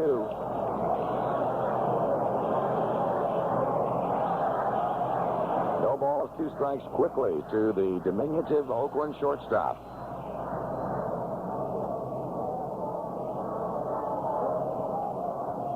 Rijo looking.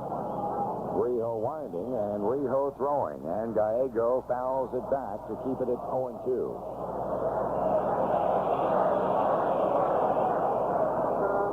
Game number 5, if there is a need for one, will be played here tomorrow night. Should it go past that, Monday will be an off day. And then game 6 and 7, if necessary, would be played at Riverfront Stadium Tuesday and Wednesday night. And that's all for Gallego as he strikes out swinging, and Rijo gets number 6. Now Ricky Henderson, who's flied out to left, drawn a walk, and picked up his 3rd stolen base of the World Series.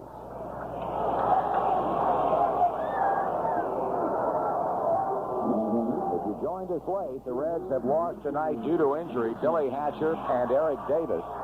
Billy was hit on the left hand by a Dave Stewart pitch while batting in the first inning. Had a severe contusion on the top of that left hand. He's been taken to Merritt Hospital here in Oakland for x-rays and examinations. Davis suffered a right rib cage injury and a possible kidney injury trying to catch a sinking liner off the bat of Willie McGee that went for a double in the Oakland first inning, and he also has been taken to Merritt Hospital. Strike is called, and another one in on Henderson, 0-2. Make that a ball and a strike. First pitch missing, this pitch in. 1 ball, 1 strike on Henderson. 3 of the 5 hits he's had in this World Series so far have been for extra bases, 2 doubles and a home run. Pitch is low, ball 2, 2-1.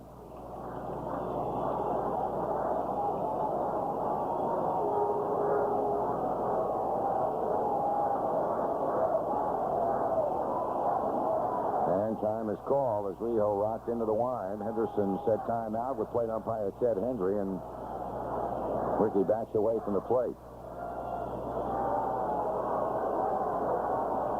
2 balls, 1 strike, and here's the pitch. And it's swung on and hit foul. Back up and off to our right and out of play.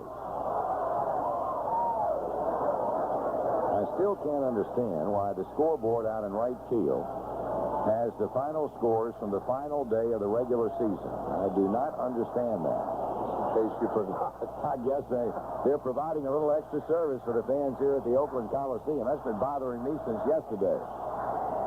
Here's the pitch, and it's high and inside. Reds lost to Houston 3-2. San Diego beat the Dodgers 7-3. San Francisco knocked off Atlanta. Montreal got the Cardinals. Cubs beat the Phillies. 1 number missing in that New York-Pittsburgh game. And then they got the American League scores on the other side. A 3-2 pitch. And strike 3 is called. He rings Henderson up. And 7 of them now for Rio. And Ricky didn't like the call by the American League umpire. And he's got a word or two for him as he heads on back to the Oakland dugout. I think old Rick was looking for the fastball, and Jose shot him with a slider. And pretty good pitch. He's retired 9 straight. He has struck out 7. He goes to work on Willie McGee, who began this string of 9 in a row with a strikeout in the second. But he had that double in the first inning and scored the game's only run.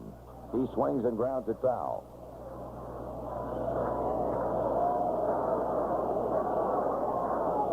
Oakland trying to do something tonight and talking about being in a position where they're down 3 games to none. No American League team trailing 3 games to none has ever won game 4. But they're leading 1-0 tonight in the 5th inning. Here's a looper over third, but foul into the Oakland bullpen. The 5 American League teams who have lost the first 3 games have all gone down to defeat in game 4. The 1914 A's, the 1922 Yankees, the 54 Indians, the 63 Yankees, and more recently, but still 14 long years ago, when the Reds swept the 76 Yankees. Foul again by McGee, 0-2 and holding.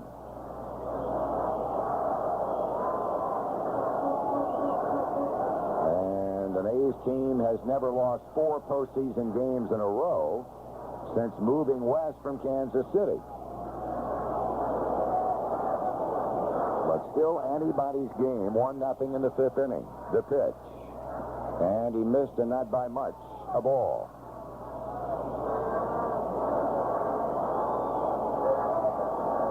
One run, 2 hits for Oakland. No runs, 3 hits, and 1 error for the Reds.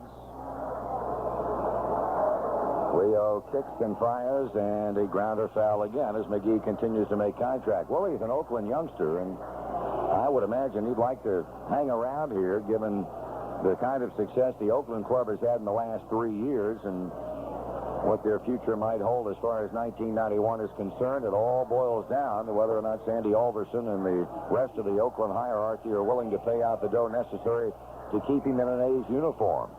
2 balls, 2 strikes.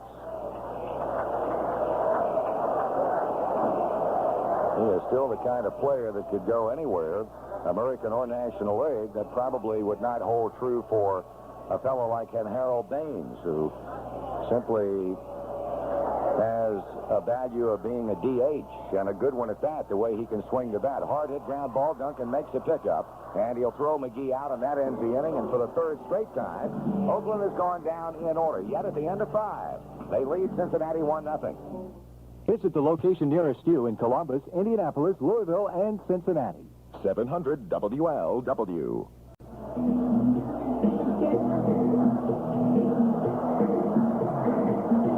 With Joe Nuxhall, Marty Brennaman back at the Oakland Alameda County Coliseum. We're in the 6th, and it's a close encounter, 1-0. Oakland trying to stave off elimination. Down 3 games to none. Got a first-inning run off Rio, while the Reds have not been able to dent the plate in 5 turns at the plate against Dave Stewart. At the top of the order coming up, Barry Larkin, who's fly to center and bounced out to 3rd. You know, we've been talking about all year long and tallying up the monies accrued due to base hits by Barry Larkin for the Caring Program for Children. If Barry keeps hitting and the Reds ultimately win this World Series, a number of needy Ohio children receiving health care through the caring program for children could reach at least 550. Barry, of course, has had an excellent World Series so far, hoping to get things started here in the 6th inning as Stewart comes to him, and the pitch is high and tight a ball. Cellular One announced yesterday it will double its season-long contributions to the caring program if the Reds defeat the A's in the series, and Barry, of course, has done extremely well, and since Community Mutual, Blue Cross and Blue Shield matches all caring program contributions dollar for dollar, Cellular One's new commitment guarantees a total of at least $122,800 for the season, and that would be enough to enroll 538 children. 2 balls and no strikes on Larkin, and Barry takes high, ball 3. So Stewart has gone to within 1 pitch out of the strike zone away from putting Larkin on to begin the 6th. And there it is, ball 4.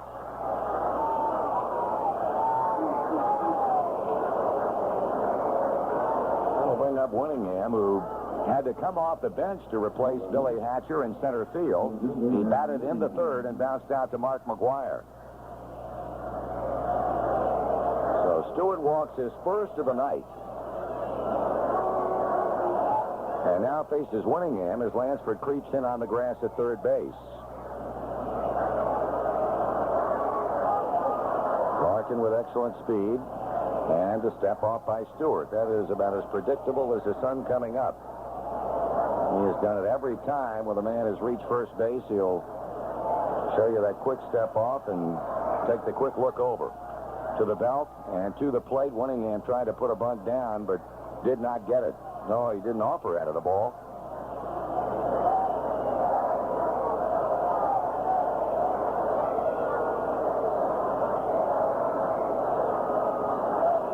Out away from the plate, checking it out with third base coach Sam Perlazzo. Steps back in. Looking for his first hit in this World Series.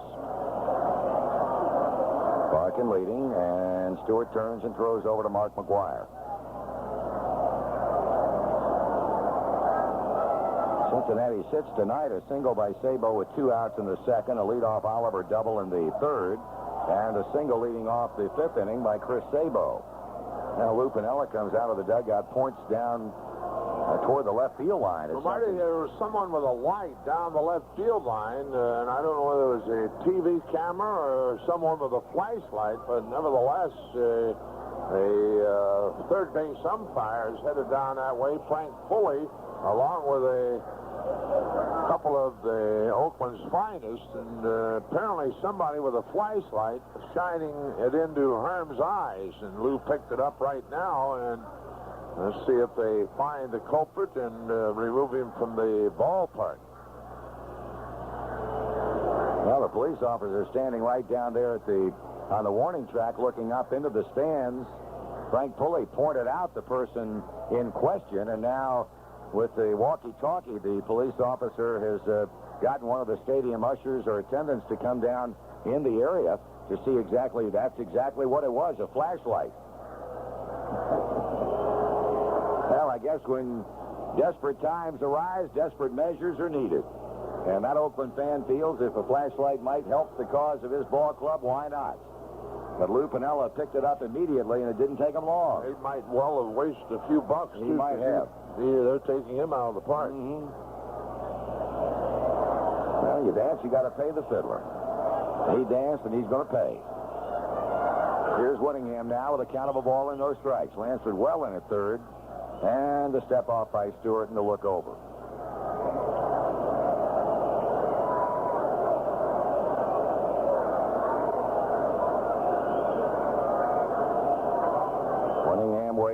Stewart stretches, pauses, Larkin goes. The pitch is swung on, line drive, left field. That's going to be a base hit. Here comes Berry to third and dropped by Henderson. All hands are safe, and the Reds have him on the corners with nobody out. Larkin got an excellent jump on Dave Stewart. And Winningham line one over Gallego and into left center field, and Larkin not hesitating. Henderson had every intention in the world of going to third and simply dropped the ball. Well, I think Herm will have a new bat the next time he goes to the plate, but that's beside the point. And Barry just kept right on going, knowing exactly where the ball was going to land. And I doubt very much if Henderson would have had a shot at him. First and third, nobody out, as the Reds pose a major threat here in the sixth inning, trying to get even. And the pitch to Big Paul O'Neill is fouled back and out of play. Strike one.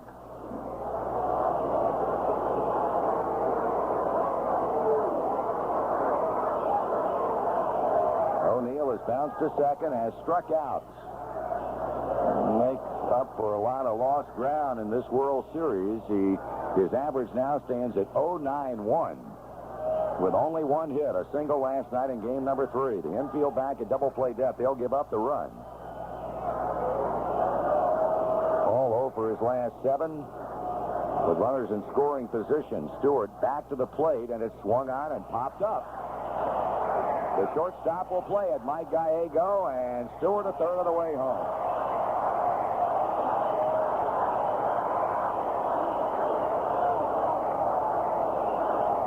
Bring up Glenn Braggs, and Braggs, since taking over as a pinch hitter in the second for Eric Davis, has flied to left and chopped one out in front of the plate, only to be thrown out by catcher Jamie Quirk.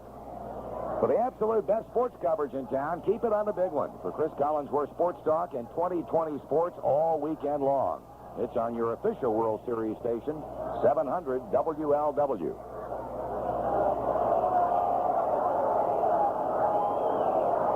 O'Neill having popped up to short and nobody able to go anywhere. It's now up to Braggs to try and get Larkin home from third.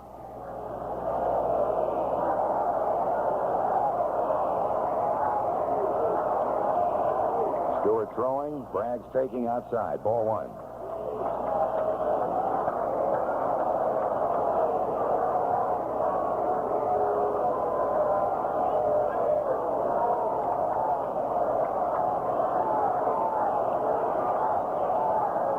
Right-handed batter.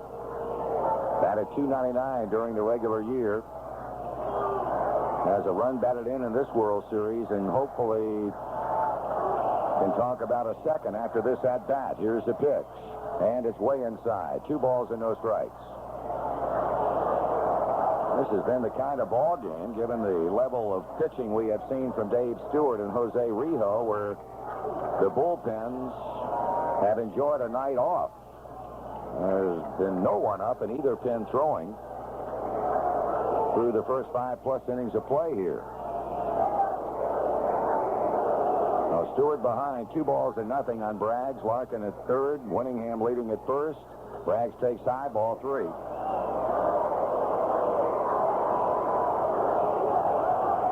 Well, the fans starting to get a little bit uneasy. If he loses Braggs, he'll be facing Hal Morris with the bases loaded.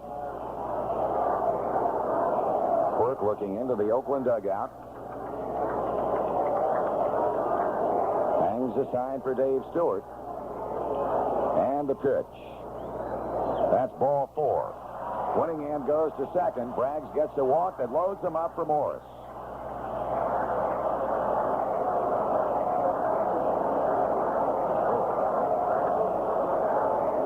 After having not walked a batter in the first 5 innings tonight, Dave Stewart has issued 2 of them in the 6th, to Larkin leading off, and now to Braggs to fill him up. Sandwiched in between, the base hit by Herm Winningham, and it is Morris who is slumping as badly in this World Series as Paul O'Neill has, and basically he's hit the ball on the ground. Last night was 0 for 4, 3 times grounding to first, once to third. And tonight is fly to left and bounced out hard to Willie Randolph at second. Opponents with a .379 batting average against Stewart with the bases loaded, and he's high with the first pitch of ball. Larkin third, Winningham second, Braggs at first.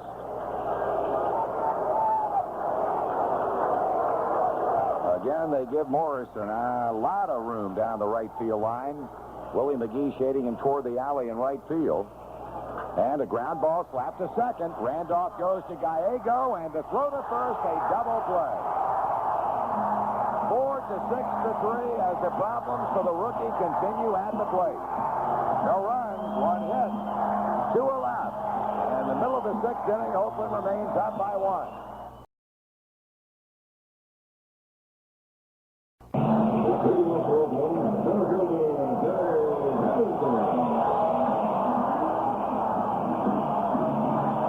Well, the magic has been absent for the Cincinnati Reds in this game, number 4. A big chance they allow to get away in the top of the inning. Hal Morris grounding into a bases-loaded double play.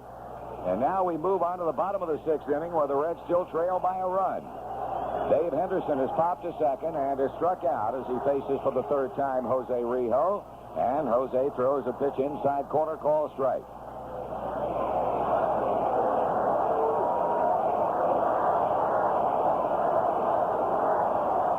Swung on and hit to center field.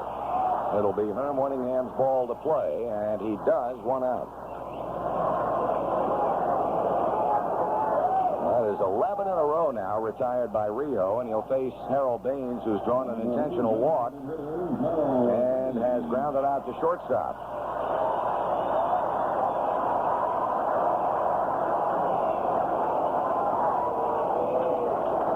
Left-handed batter takes it high for a ball. Batted .270, .284 during the season with both the White Sox, the Rangers and the A's, hit 16 homers and drove in 65 runs. Checks his swing, and it's a strike. 1 ball, 1 strike.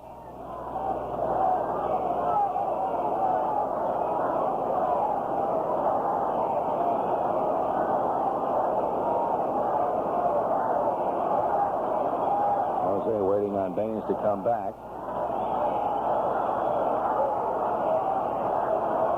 And Harold steps away from the plate.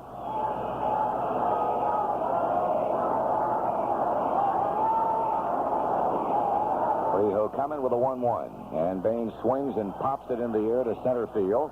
Going out is Duncan, still backing, calling, and he's got it, 2 out.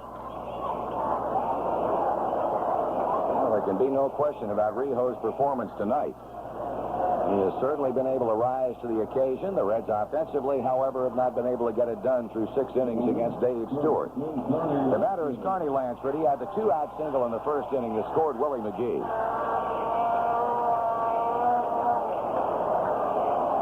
Lansford's first RBI of this World Series so far has been a big one. He fouls it back and into the seats.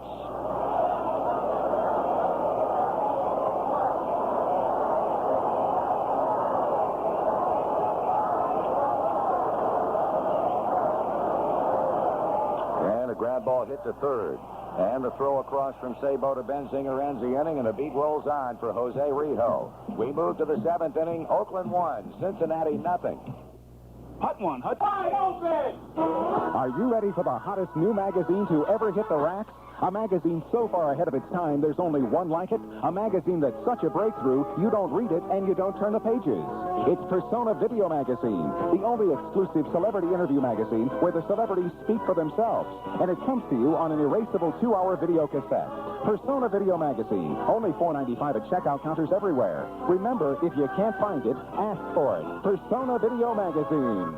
The Corlick sisters on Denny's 10-minute guarantee for breakfast and lunch. We found a new place with a 10-minute guarantee, but they won't take our order. It's a 10-minute lube, but they're working on our car. Tell them to hurry and bring us a menu. We're not in a restaurant. Then how do we get a free meal if we're not served in 10 minutes? They're not giving us a meal. Well, that's terrible service. From now on, we stick with Lenny's. Denny's. Try Denny's no-holds-barred, ironclad, written in stone, we really mean it guarantee. Monday through Friday, if your special breakfast or lunch isn't served in 10 minutes, it's free. Peter Pan from Disney Home Video is now available at all 20 Videotown locations. Purchase Peter Pan from Videotown for $24.99 and they'll guarantee the quality for as long as you own it. Who else will do that? Peter Pan in Videotown for the best seat in the house. 700 WLW.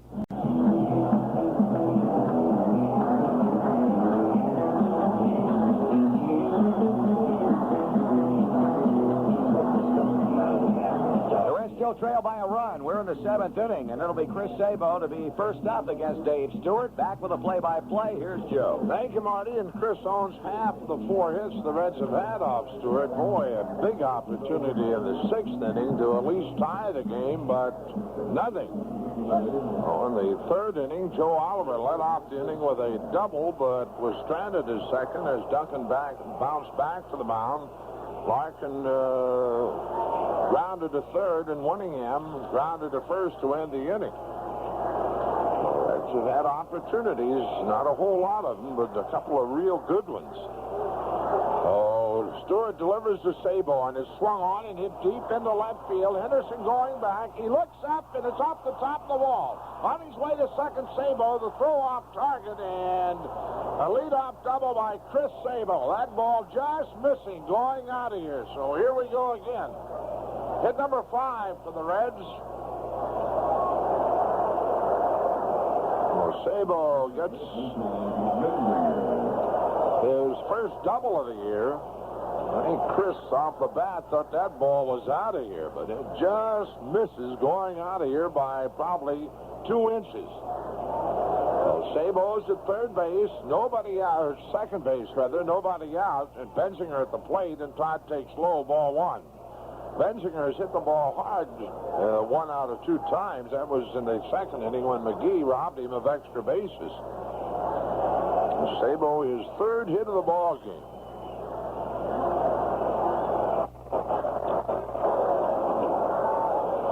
Stewart delivers, and Benzinger looks at his strike. And the count evens 1-1.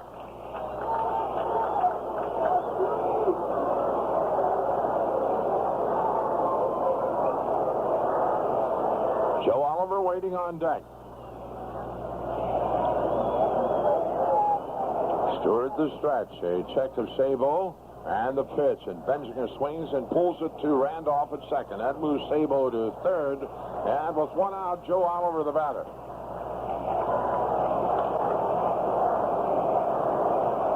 Joe, 1 for 2, double leading off the 3rd, as we said, and then in the 5th inning, a fly ball to Ricky Henderson in left field.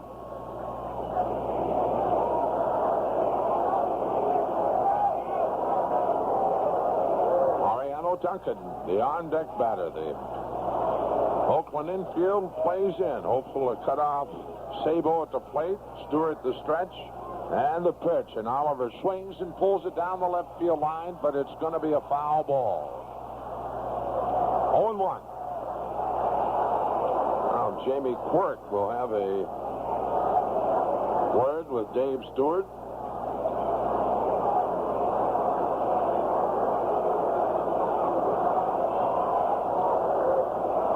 1-0 Oakland. The Reds threatening once again. They had first and third and nobody out in the 6th, couldn't score. Now it's Sabo at third with 1 out here in the 7th. 0-1 the count to Oliver. Stewart the stretch. And the pitch, and Oliver swings and misses. A pitch down and away. 0-2.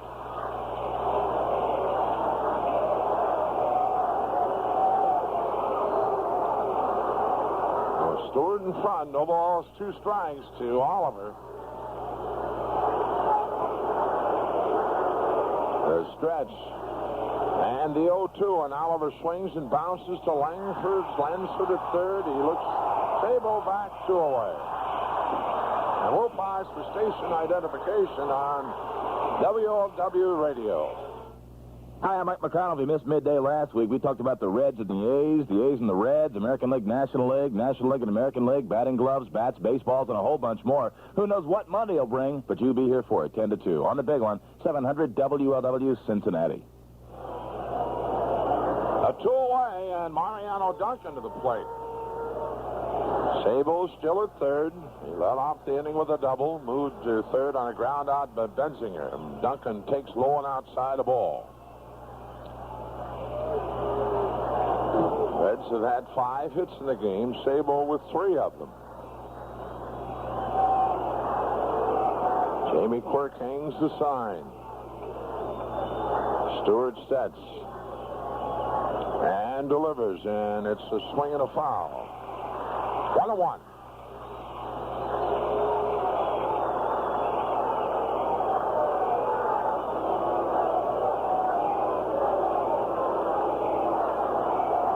Reds have been retired in order in just once in the ball game. That was the 4th inning. Stewart with the 1-1 to Duncan. He delivers, and Duncan takes strike 2 called. A ball, 2 strikes now to Mariano Duncan.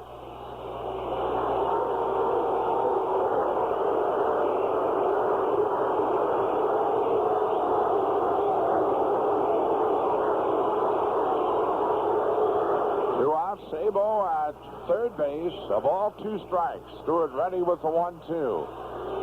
He delivers, and Duncan swings in a fly ball into right center field. Henderson after it, he calls. He has it, and another opportunity by the boards. A base hit, a runner left, and at the middle of the 7th, it stays Oakland 1, Cincinnati nothing. This is the end of... This is Brent Musburger for State Farm with the rules of the road. There are a lot of ways to complete a pass on the gridiron, but on the road, there's only one way. Whether you're on a 4-lane interstate or a rural 2-lane, always pass on the left. Also, remember to use your turn indicators to signal your intentions, and don't move back to the right until you can see the car you passed in your rearview mirror. This is Brent Musburger reminding you that the rules of the road are good rules to live by. WLW. Oakland bats in the bottom half of the 7th, leading 1-0. And it's the old hold them right here and see if we can get them in the 8th inning. The Reds have passed up a couple of golden opportunities to go ahead in this ball game, to be exact. Jamie Quirk leads it off. He has struck out both times up. Well, Rio goes to work on him, and Quirk takes the first pitch high, ball 1. Rio has struck out 7, has walked 3, and the A's have had 2 hits, none since the first inning. The 1-0 is swung on and bounced to Benzinger at first, who'll take it himself, 1 away. Well, coming up on Todd, he made a pretty good play on it. 1 away, here's Mark McGuire, and he is 0 for 2, has tapped to Rio at the mound and struck out.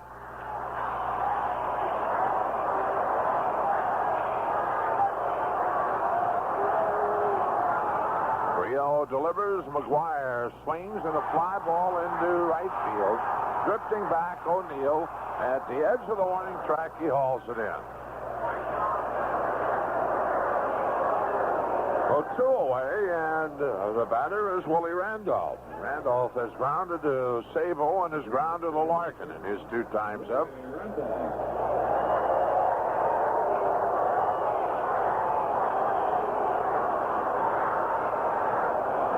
Quickly 2 out.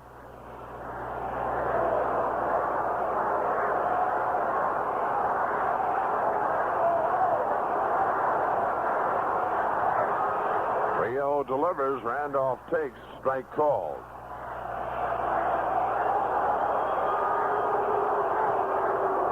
I think Willie thought that pitch was high, and Ted Hendry, the plate umpire, getting some lip from the Oakland dugout.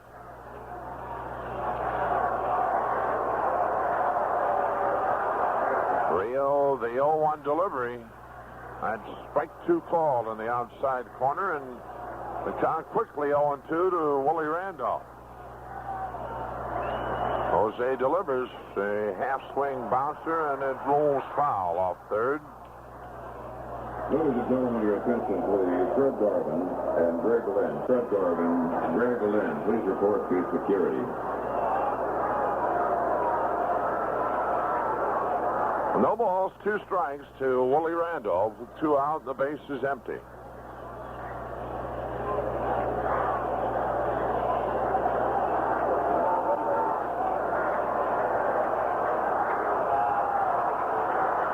Rio again, the 0-2, and taken low. A ball, 1-2.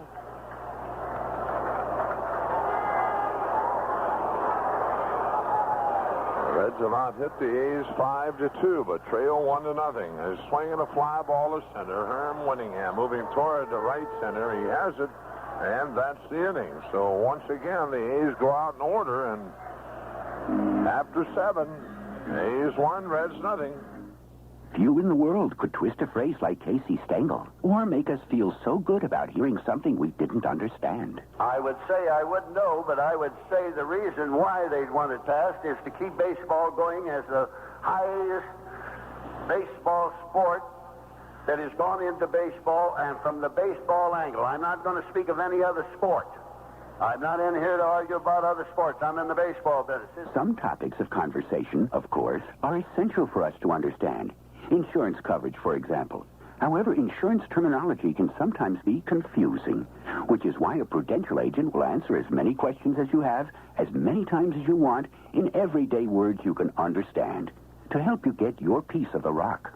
At the Prudential, we won't let you get it until you've got it. It's been run cleaner than any baseball business that was ever put out in the 100 years at the present time. 7 innings have gone by. It's still a 1-0 ball game. The Reds have out-hit them 5-2, have committed an error, and boy, they've had opportunities in the last 2 innings, big time, but unable to put anything on the board. So hopefully we can put Dave Stewart to the task one more time. Ready to go, and here's Marty. And here's Barry Larkin, the top of the order. Larkin walked in the 6th inning, but officially 0 for 2. Reds have out-hit them 5-2, but so far they have stranded 6 runners on base. Oakland has left 4, and all of them came in the first 2 innings. 2 in the first and 2 in the second. Long look down by Stewart. Now to the windup for the Oakland A's right-hander, and in with a pitch, and Larkin takes it away a ball.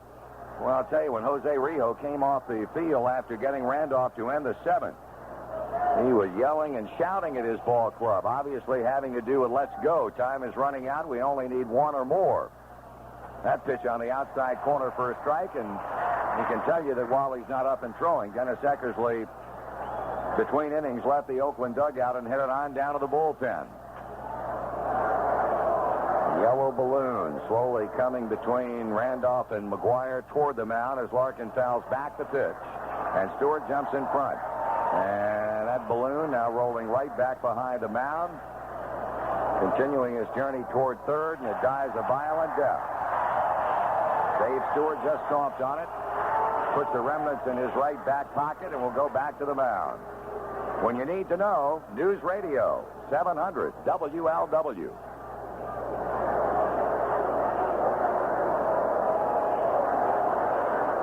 The only run back in the first inning on a 2-out single to center by Carney Lansford that scored Willie McGee, who had doubled. That ball would cause the injury to Eric Davis. Here's a pop. Foul territory right side and falling into the Cincinnati bullpen untouched. 48,613 here tonight for Game 4. 48,613. So through the 4 games, an attendance figure of 218,904. 2 in Cincinnati and 2 in Oakland.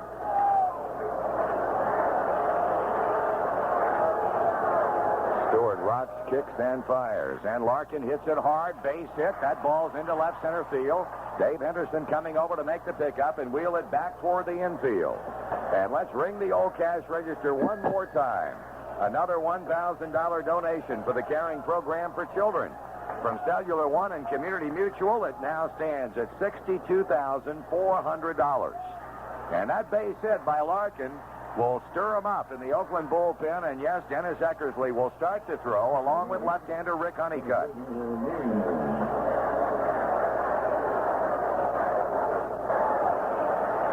Now Herm Winningham, who has had a base hit and 2 times to the plate.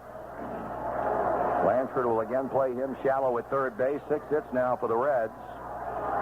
Larkin's first of the night as he leads at first base.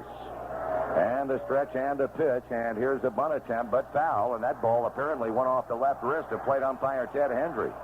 Got him on either the wrist or the hand as Winningham fouled it off.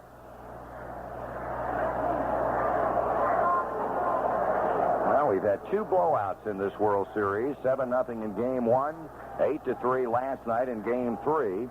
2 close ones, the 10-inning 5-4 Reds win when Oliver beat Eckersley with a base hit at Riverfront on Wednesday night, and this one here, 1-0 Oakland. The Reds have had pressure all night long and opportunities and have simply not been able to come up with a key hit or a fly ball. And Stewart steps off. Checks Larkin out at first.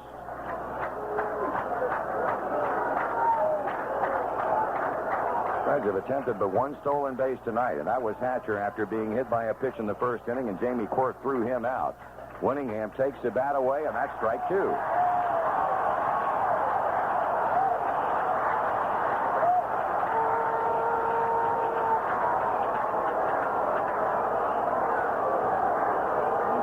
Pitch looked inside and high.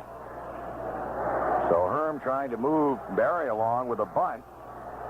Instead finds himself in a two-strike hole, and things continue to go right for Oakland. But I guess if you're an Oakland fan, you've got to be saying to yourself, well, sooner or later it had to happen. It has tonight, at least through 7. Winningham drops a bunt off the third base side. A good one picked up by Quirk. Throwing, didn't get him. Base hit by Winningham. Good bunt by Herm. Stewart broke off the mound. Quirk ran out to the third base side, picked it up, fired to McGuire, and Winningham beat it out, and the Reds had their first 2 men on base.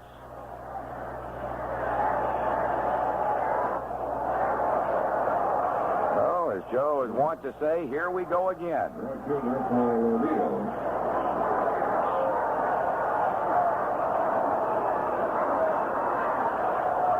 First and second, nobody out. The Reds putting Dave Stewart's feet to the fire one more time. And Paul O'Neill, hitless and 3 times up. Stewart has worn him out in this game. And the pitch, and he squares to bunt and takes the bat away, and that's ball 1. Well, if they carry on through with the assignment of having O'Neill bunt, we can tell you the only sacrifice bunt he had the entire 1990 season was in the first game of the year, that extra inning win down in Houston. And now that Larkin and Winningham have put together back-to-back base hits, at least on the first pitch, O'Neill showed bunt. The runners lead, Stewart deals. And O'Neill bunts third base side. That's a good one. Stewart with only one play, and he almost safe. Safe. The throw took Randolph off the bag, and O'Neill is aboard, and the bases are loaded. Paul put down an excellent bunt. Stewart picked it up and threw. Randolph reached into foul territory with his foot on the bag, but had to come off, in the opinion of Randy Marsh. And the Reds have loaded him up with nobody out. And Tony out there arguing now with Randy Marsh. Willie Randolph is coming in on the conversation, but boy, give O'Neill a lot of credit. He got a good one down. And it looked like O'Neill pulled something en route to first base. The replay we saw, he's off the bag. Marty, the thing is where Willie was not, if he's standing on the bag, he's out, but his foot was to the home plate side of the bag and wasn't in contact with it. There's no question that he got the ball, but his foot was not in contact with the bag. And Randy Marsh, the first base umpire, he really had a good angle on calling the play. Score that a sacrifice for O'Neill and charge Dave Stewart with a throwing error. So the bases are loaded, nobody out, and the batter is Glenn Braggs, who pinch hit for Eric Davis back in the second. He's 0 for 2 with a walk. The infield playing back. And the pitch on the way, and Braggs fouls it back and out of play, and that looked like a pretty good pitch to hit.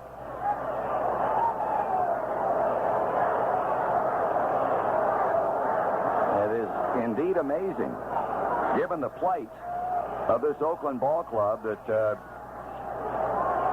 Tony La Russa is electing to stay with Dave Stewart rather than bring on Dennis Eckersley. I think that's what Eckersley's for. But this is really, I know Tony has run the ball club, and he feels Stewart's still throwing well, I guess. Braggs down a strike. Here comes the pitch, and it's swung on and grounded toward shortstop, fielded by Gallego. He throws to second, and that's all they get. They got the force out at second base on Paul O'Neill as Larkin comes across with a tying run. Winningham goes to third, and Braggs picks up the run batted in. So it's all tied up at 1-1 here in the 8th inning with a go-ahead run down at third base, and the batter Hal Morris. Now, Tony or Lou Piniella out of the dugout signaling for Morris to come back. He wants to talk with Hal. And this kid has really struggled. We mentioned prior to him grounding into that one-out bases-loaded double play in the 6th inning Now, he's simply not been able to get the ball in the air. And it looks like Tony LaRusse is going to call on left-hander Rick Honeycutt, although he's not made the motion down there as yet. He's just now reached the mound. Well, of course, Hal has had his opportunities in the 6th inning. Had an opportunity and grounded into a double play with one out. And certainly we hope that things will come out better this time. I think Tony might be talking over the possible suicide squeeze or the possible double steal by Braggs and Whittingham. Just kind of going over things with Barney Lansford, Jamie Quirk, and Dave Stewart. And Lansford has a word with Mike Gallego. And now Gallego goes over to have a word with Willie Randolph. So the infield will play halfway, where they can either go to the plate or go for the double play.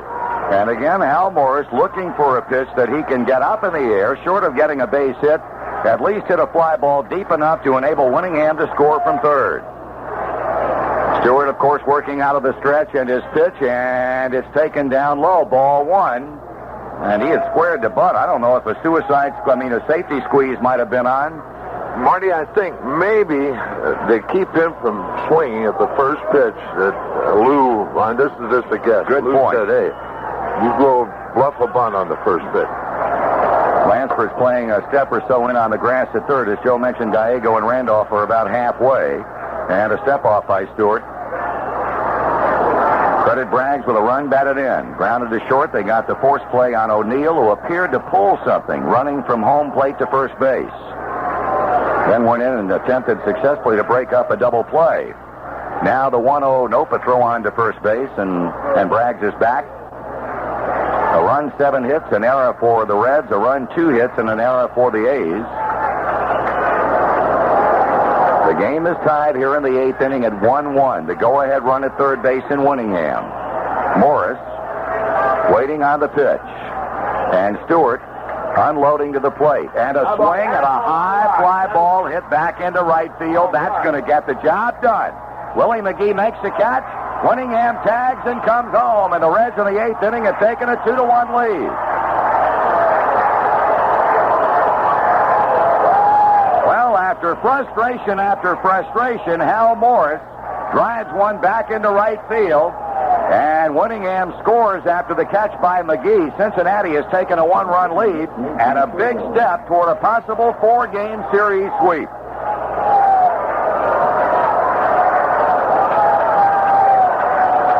Here's Chris Sabo, who is 3 for 3 tonight. 8 hits in his last 10 times up in this World Series. And the pitch to him is taken for a strike. Sabo has collected 9 hits in the 4 games, so a hit now would equal the World Series record for total hits in a 4-game series. And the runner goes, and the pitch is fouled off. Braggs will come back, and the count is 0-2 on the Reds' third baseman, now batting an even .600 in this World Series. It looks like the Reds are going to get their bullpen up and going.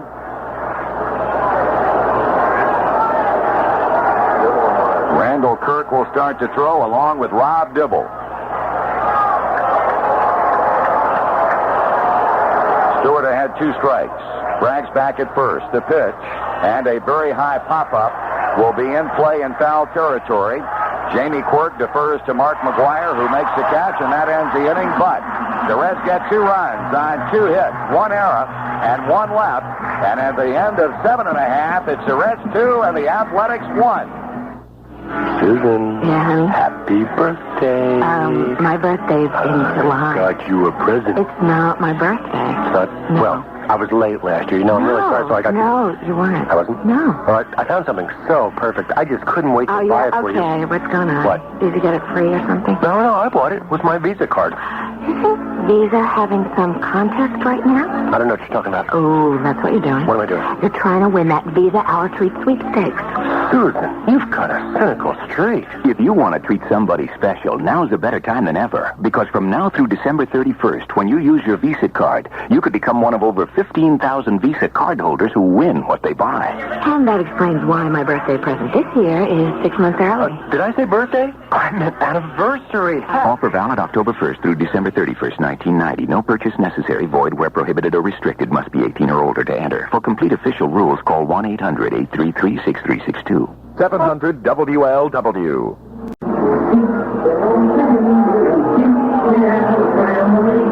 The Reds have taken a 2-1 lead. Oakland comes to bat in the bottom of the 8th inning. Jose Rijo, having retired 16 in a row since walking Ricky Henderson with 2 out in the second, will be facing a pinch hitter to begin the Oakland 8th. The left-handed batter, catcher Ron Hasse, to hit for Mike Gallego, then Ricky Henderson, then Willie McGee. And if he needs any help, plenty awaits in the Reds bullpen with right-hander Rob Dibble and left-hander Randall Kurt Myers.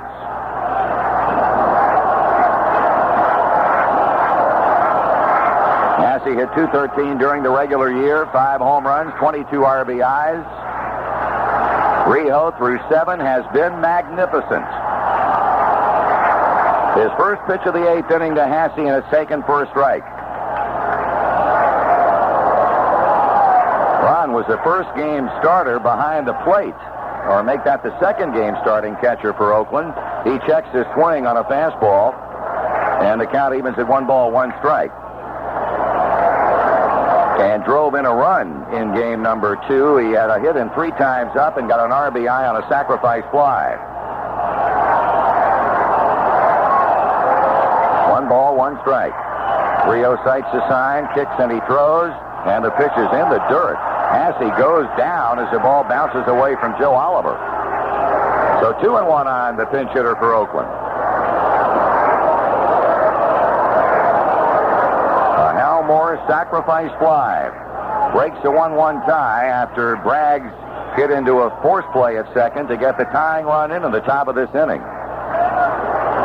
And at this stage, you can bet the ranch that Lou Piniella will not waste any time in going to his nasty boys, and Dibble and Chara and Myers are the 2 guys that are up and ready if needed. Here's the pitch. And he went strike 2. 2 balls, 2 strikes.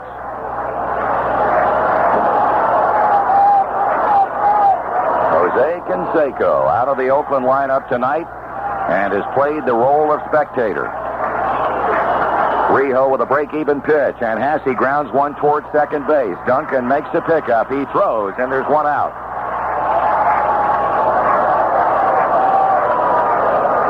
That will bring up Ricky Henderson, who's flied to left, walked, and struck out.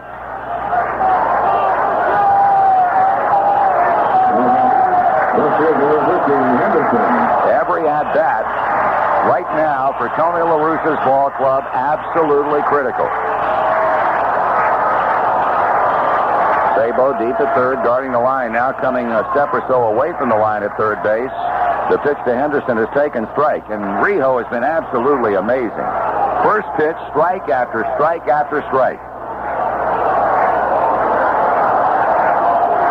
0-1 to count. Henderson with 1 out on the bottom of the 8th. Taking, and that pitch just a little bit high to level the count at 1-1. I'll tell you, win or lose this ball game, a big amount of credit has to go to Jimmy Stewart and Larry Barton Jr. for the scouting reports that they turned in on Oakland before this series ever got underway. Henderson swings and misses, and it's a ball and 2 strikes.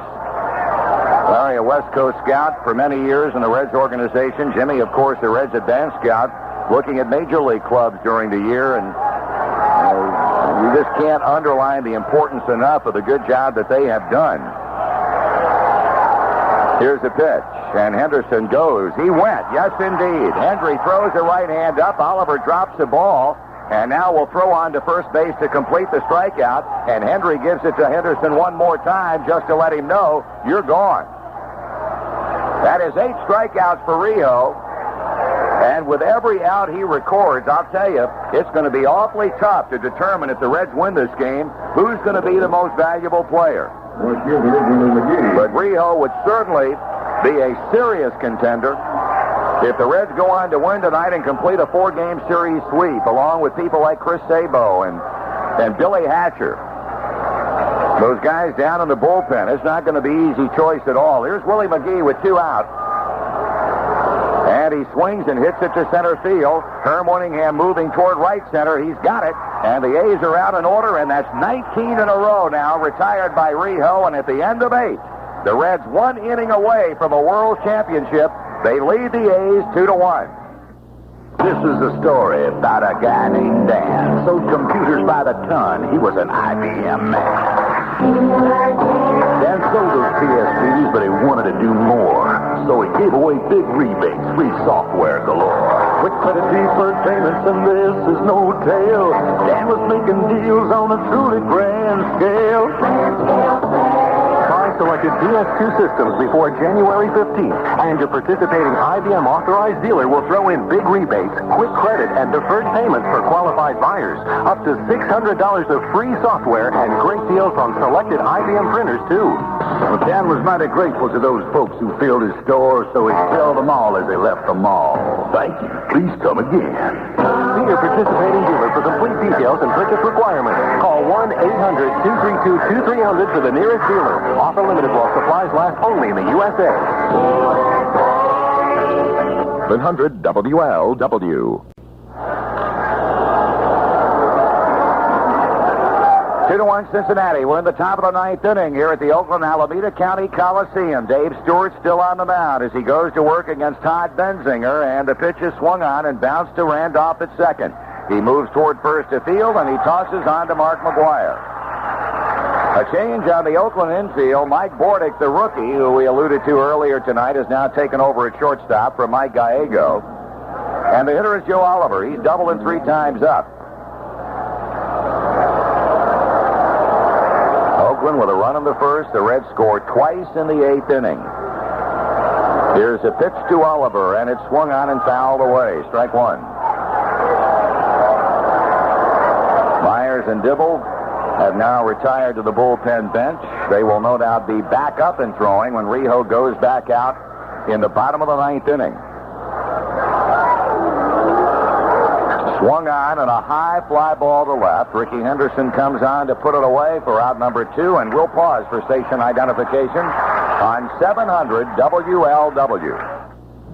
President Bush says he will veto a major civil rights bill and offer one of his own instead. And 2 Life crew is acquitted in Florida. I'm Lisa Smith. Details after the World Series game on News Radio 700 WLW Cincinnati. Dave Henderson has retired the first 2 batters in the 9th inning and now goes to work on Mariano Duncan. He throws, and Duncan takes the strike. I'm sure Dave Stewart has to wonder, or will be wondering, as he heads toward that third base dugout when he gets a final out of the Reds' 9th inning, whether he will get a chance to pitch again in 1990. Here's the pitch, and it's swung on, and that one's in the air to center field. Dave Henderson, who will lead off the bottom of the 9th, makes the catch, and that's all for Cincinnati. After 8.5 innings of baseball, the Reds are 3 outs away from a world title. They lead Oakland 2-1. The typical airline pilot flies nearly 250,000 miles a year, farther than a trip to the moon.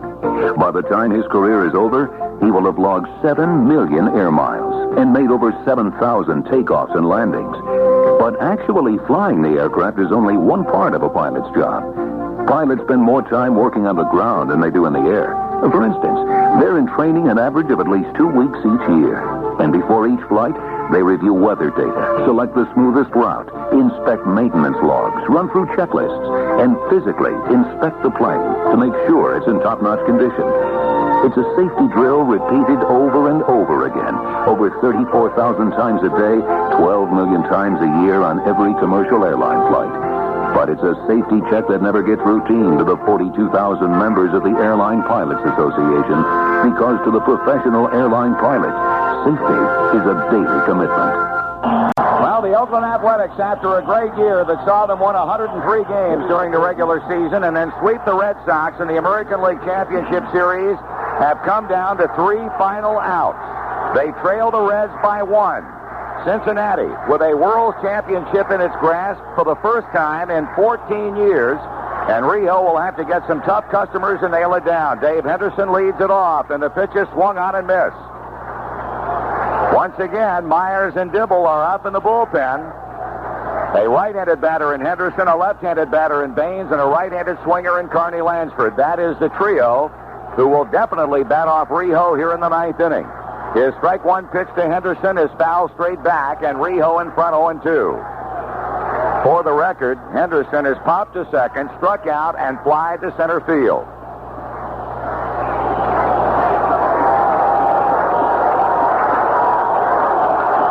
He takes his time, settling back in. The outfield is deep and straight away. Rijo rocking on the mound, throwing, and just down low and close enough for Henderson to think about. He started the bat around ever so briefly and was able to check it in time. 1 ball, 2 strikes. Braggs deep in left, Winningham in center, O'Neill in right. Sabo deep at third, guarding the line as Benzinger is at first. Here's a pitch. And strike 3 call. He got him looking. And that is 9 strikeouts for Jose Rijo. And it is the 20th consecutive batter that he has put aside since the walk to Henderson with 2 out in the second inning. And now Lou Piniella slowly making his way out of the dugout. And we are probably going to see Randy Myers be brought on to face a left-handed batter, which would then possibly put in the mind of one manager, Tony La Russa, to bring Jose Canseco off the bench to hit. Lou has just now reached the stadium mound. Rijo standing there with hands on hips, and the call has immediately gone to the bullpen for Randall Kirk Myers. So Rijo, nothing short of brilliant tonight for 8 1/3 innings, leaves having retired 20 in a row and 9 strikeouts, and leads by a run. Myers will come on to attempt to finish it, and we'll be back in just a moment. In baseball, signals are everything, especially between the vendors and those hungry fans. So, kid, when a fan wiggles his ear, it means he wants 2 dogs, an elbow tap, some nachos. And when he rubs his stomach? He's upset. He's Pepto-Bismol. Oh. You know the signs: upset stomach, heartburn, and diarrhea. And you know the relief: Pepto-Bismol. The one that coats is the only one you need. And then after a fan takes Pepto, look for a tip and a half. For thanks, kid. Kid, for more peanuts. Oh, I knew that. Pepto-Bismol. Use only as directed. Randy Myers on in relief, and as expected, Tony La Russa counters that move by bringing on the Cuban, as he is affectionately known on the Oakland Ball Club, Jose Canseco, to pinch hit for Harold Baines. The much-maligned Canseco in this World Series. All the problems he had defensively in right field in the 2 games at Riverfront, and his anemic bat with only 1 hit in 11 times up. That a home run at Riverfront on Wednesday night, gargantuan blast to the opposite field into the green seats in right. And he steps to the plate now, a non-starter tonight. It was shocking in many quarters of the masses of media who have covered this World Series. But he is at the plate tonight with one final chance at producing. And the pitch from Myers is at the knees for a call strike. We may see Randy Myers face, well, we'll see. He's facing Canseco, batting for Baines, and we may well see Rob Dibble come on to face Carney Lansford. But Myers gets a quick strike in. The Reds leading 2-1 with 1 out in the ninth. The pitch on the way, and a tie to even the count. After a year that saw him hit 37 home runs while driving in 101 runs, tailed off badly in the final 6-7 weeks of the year because of a back problem. Myers unloading, and it's fouled back and will fall just below our broadcast booth. Randy in front, 1 ball, 2 strikes. Oakland led until the Reds scored twice in the 8th. And that's the score, 2-1. Cincinnati 2 outs away from a World Championship. Jose Rijo, 8 in the 3rd innings, 2 hits, 1 run earned, 3 walks, 1 intentional, and 9 strikeouts. Myers to the belt and to the plate, and it's high, and it's 2-2. It has become a rather chilly night here in Oakland, California. The Reds fans with the ball club sitting in the upper deck, and they are way up in the sky, hoping that the bullpen and the Nasty Boys can finish it off. Canseco with a late swing, but with good bat speed, and got around on it to foul it off. The A's came into this 4th game with a team batting average of .245. Compare that with the Reds' .342. Oakland has been checked on only a first-inning double by Willie McGee and a run-scoring single by Carney Lansford. They've not had a hit since the first. It is 2-2 on Canseco. Oliver sets a target, the pitch, and just missing with a breaking ball down and in to run it full.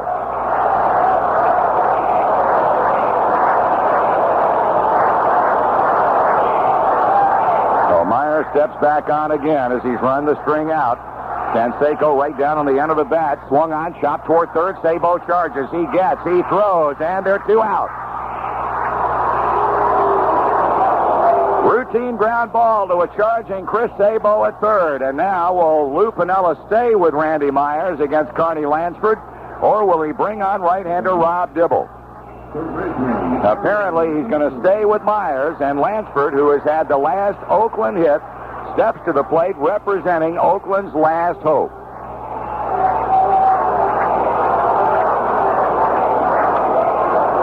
He has, since the first inning single, flied out and grounded out. Myers kicks and throws. Lansford takes it high. Ball 1. Their last World Series appearance in 1976 resulted in a 4-game sweep of the New York Yankees. 14 years later, they're trying to do it to Oakland. And Myers comes head high. 2 balls and no strikes. Jamie Quirk is due to bat next, but we note that Terry Steinbach has come out of the dugout and has moved to the on-deck circle. And if Randy Myers is unable to knock off Lansford, I think without question we'll see Dibble brought into the ball game. He has grounded out Canseco after Rijo struck out Henderson to begin the night. Myers needs a strike, and it's chopped foul off third, 2-1. 7-0 in Game 1, Cincinnati. 5-4 in 10 in the second game at Riverfront. Last night, 7 in the third, the Reds rolled to an 8-3 victory, and they lead 2-1 with 1 out to go in the bottom of the 9th inning, 1 out away from a World's title. Myers underhanding the ball that Ted Hendry gave to him and gets a new one back, and typically goes to the third base side of the mound and walks straight up to the pitching rubber. Lansford, good hitting Oakland third baseman, steps in, levels the bat. And Myers bringing it. And the pitch is hit in the air. Foul off first. Benzinger backing and calling. And the 1990 World Championship belongs to the Cincinnati Reds. As you might expect, they pile out of the dugout. They are jumping up and high-fiving. All smiles as Lou Piniella and his coaching staff break out of the dugout. Gloves and caps all over the infield. The Cincinnati Reds have done the absolute improbable by defeating the club considered to be the best in Major League Baseball, and they've done it in a 4-game series sweep. The Reds are in a huddle around the mound, just to the first base side of the mound. Security guards have come out and onto the field. The Oakland players, they have to be in a state of shock, as they have been since Game 1, when the Reds beat Dave Stewart 7-0, and they have never looked back. 14 years have gone by where the Reds have been sitting and watching. And now in 1990, they have claimed a World Championship, and they have without question stamped themselves in this first year of a new decade as unquestionably the best team in Major League Baseball. 2-1 tonight to complete the series sweep. We'll be back in just a moment. Dear Dad, we made our toughest parachute jump at dawn. Oh, you think? And I remembered when you said that courage is putting your fear aside and doing your job. You know, putting off college for the Army was the right choice for me. Stand in the door! Go! To find out how you can earn more than $25,000 for college with the GI Bill and Army College Fund, call 1-800-USA-ARMY. Now I'll get the most from college. And the best for myself. Paid for by the U.S. Army. The Ohio National Companies proudly salute the National League champions. And remember, when your financial future is at stake, you need the winning combination of top-quality life insurance products and unquestioned financial strength. For the best, choose Ohio National. Well, the scene down on the field here at the Oakland Alameda County Coliseum is something that all of you have seen many, many times before. Obviously, it's extra special tonight because those celebrating are wearing Cincinnati red. Most of the players have now left the field. Joe Oliver, we can see, is still out there. Jose Rijo is being interviewed by his father-in-law, Juan Marichal, the man who Joe, of course, had on his pregame show tonight. Juan, a part of the broadcasting team, sending the game back to the Dominican Republic and Puerto Rico, Venezuela, the other Latin American countries. And Rijo right now appears to be the only Reds player still on the field, along with Glenn Braggs, no doubt being interviewed to be sent out, I would imagine, to Hawaii. The Reds trailed for most of the night. They were able to rally for 2 runs in the 8th inning. Glenn Braggs reached on a fielder's choice to get the tying run in, and then Hal Morris, who's had a most frustrating World Series in his rookie year in Major League Baseball, delivered a fly ball to Willie McGee in right field that brought Herm Winningham home with a run that proved to be the game winner. The pitching tonight was unbelievable. Jose Rio left with one out in the ninth inning after getting the first batter. Dave Henderson on a call, third strike. 19 batters in a row. Rio retired down the stretch. Randy Myers picked up where he left off. He got pinch hitter Canseco to ground out to Sabo at third, and then ended it and wrapped up the World Championship, getting Carney Lansford on a foul pop to first baseman Todd Benzinger. 2 runs, 7 hits, 1 error, and 7 men left on for the world champion Cincinnati Reds. 1 run, 2 hits, 1 error, and 4 men left on for the Oakland Athletics. Rio gets his second victory in this World Series. I got to like his chances of being the most valuable player.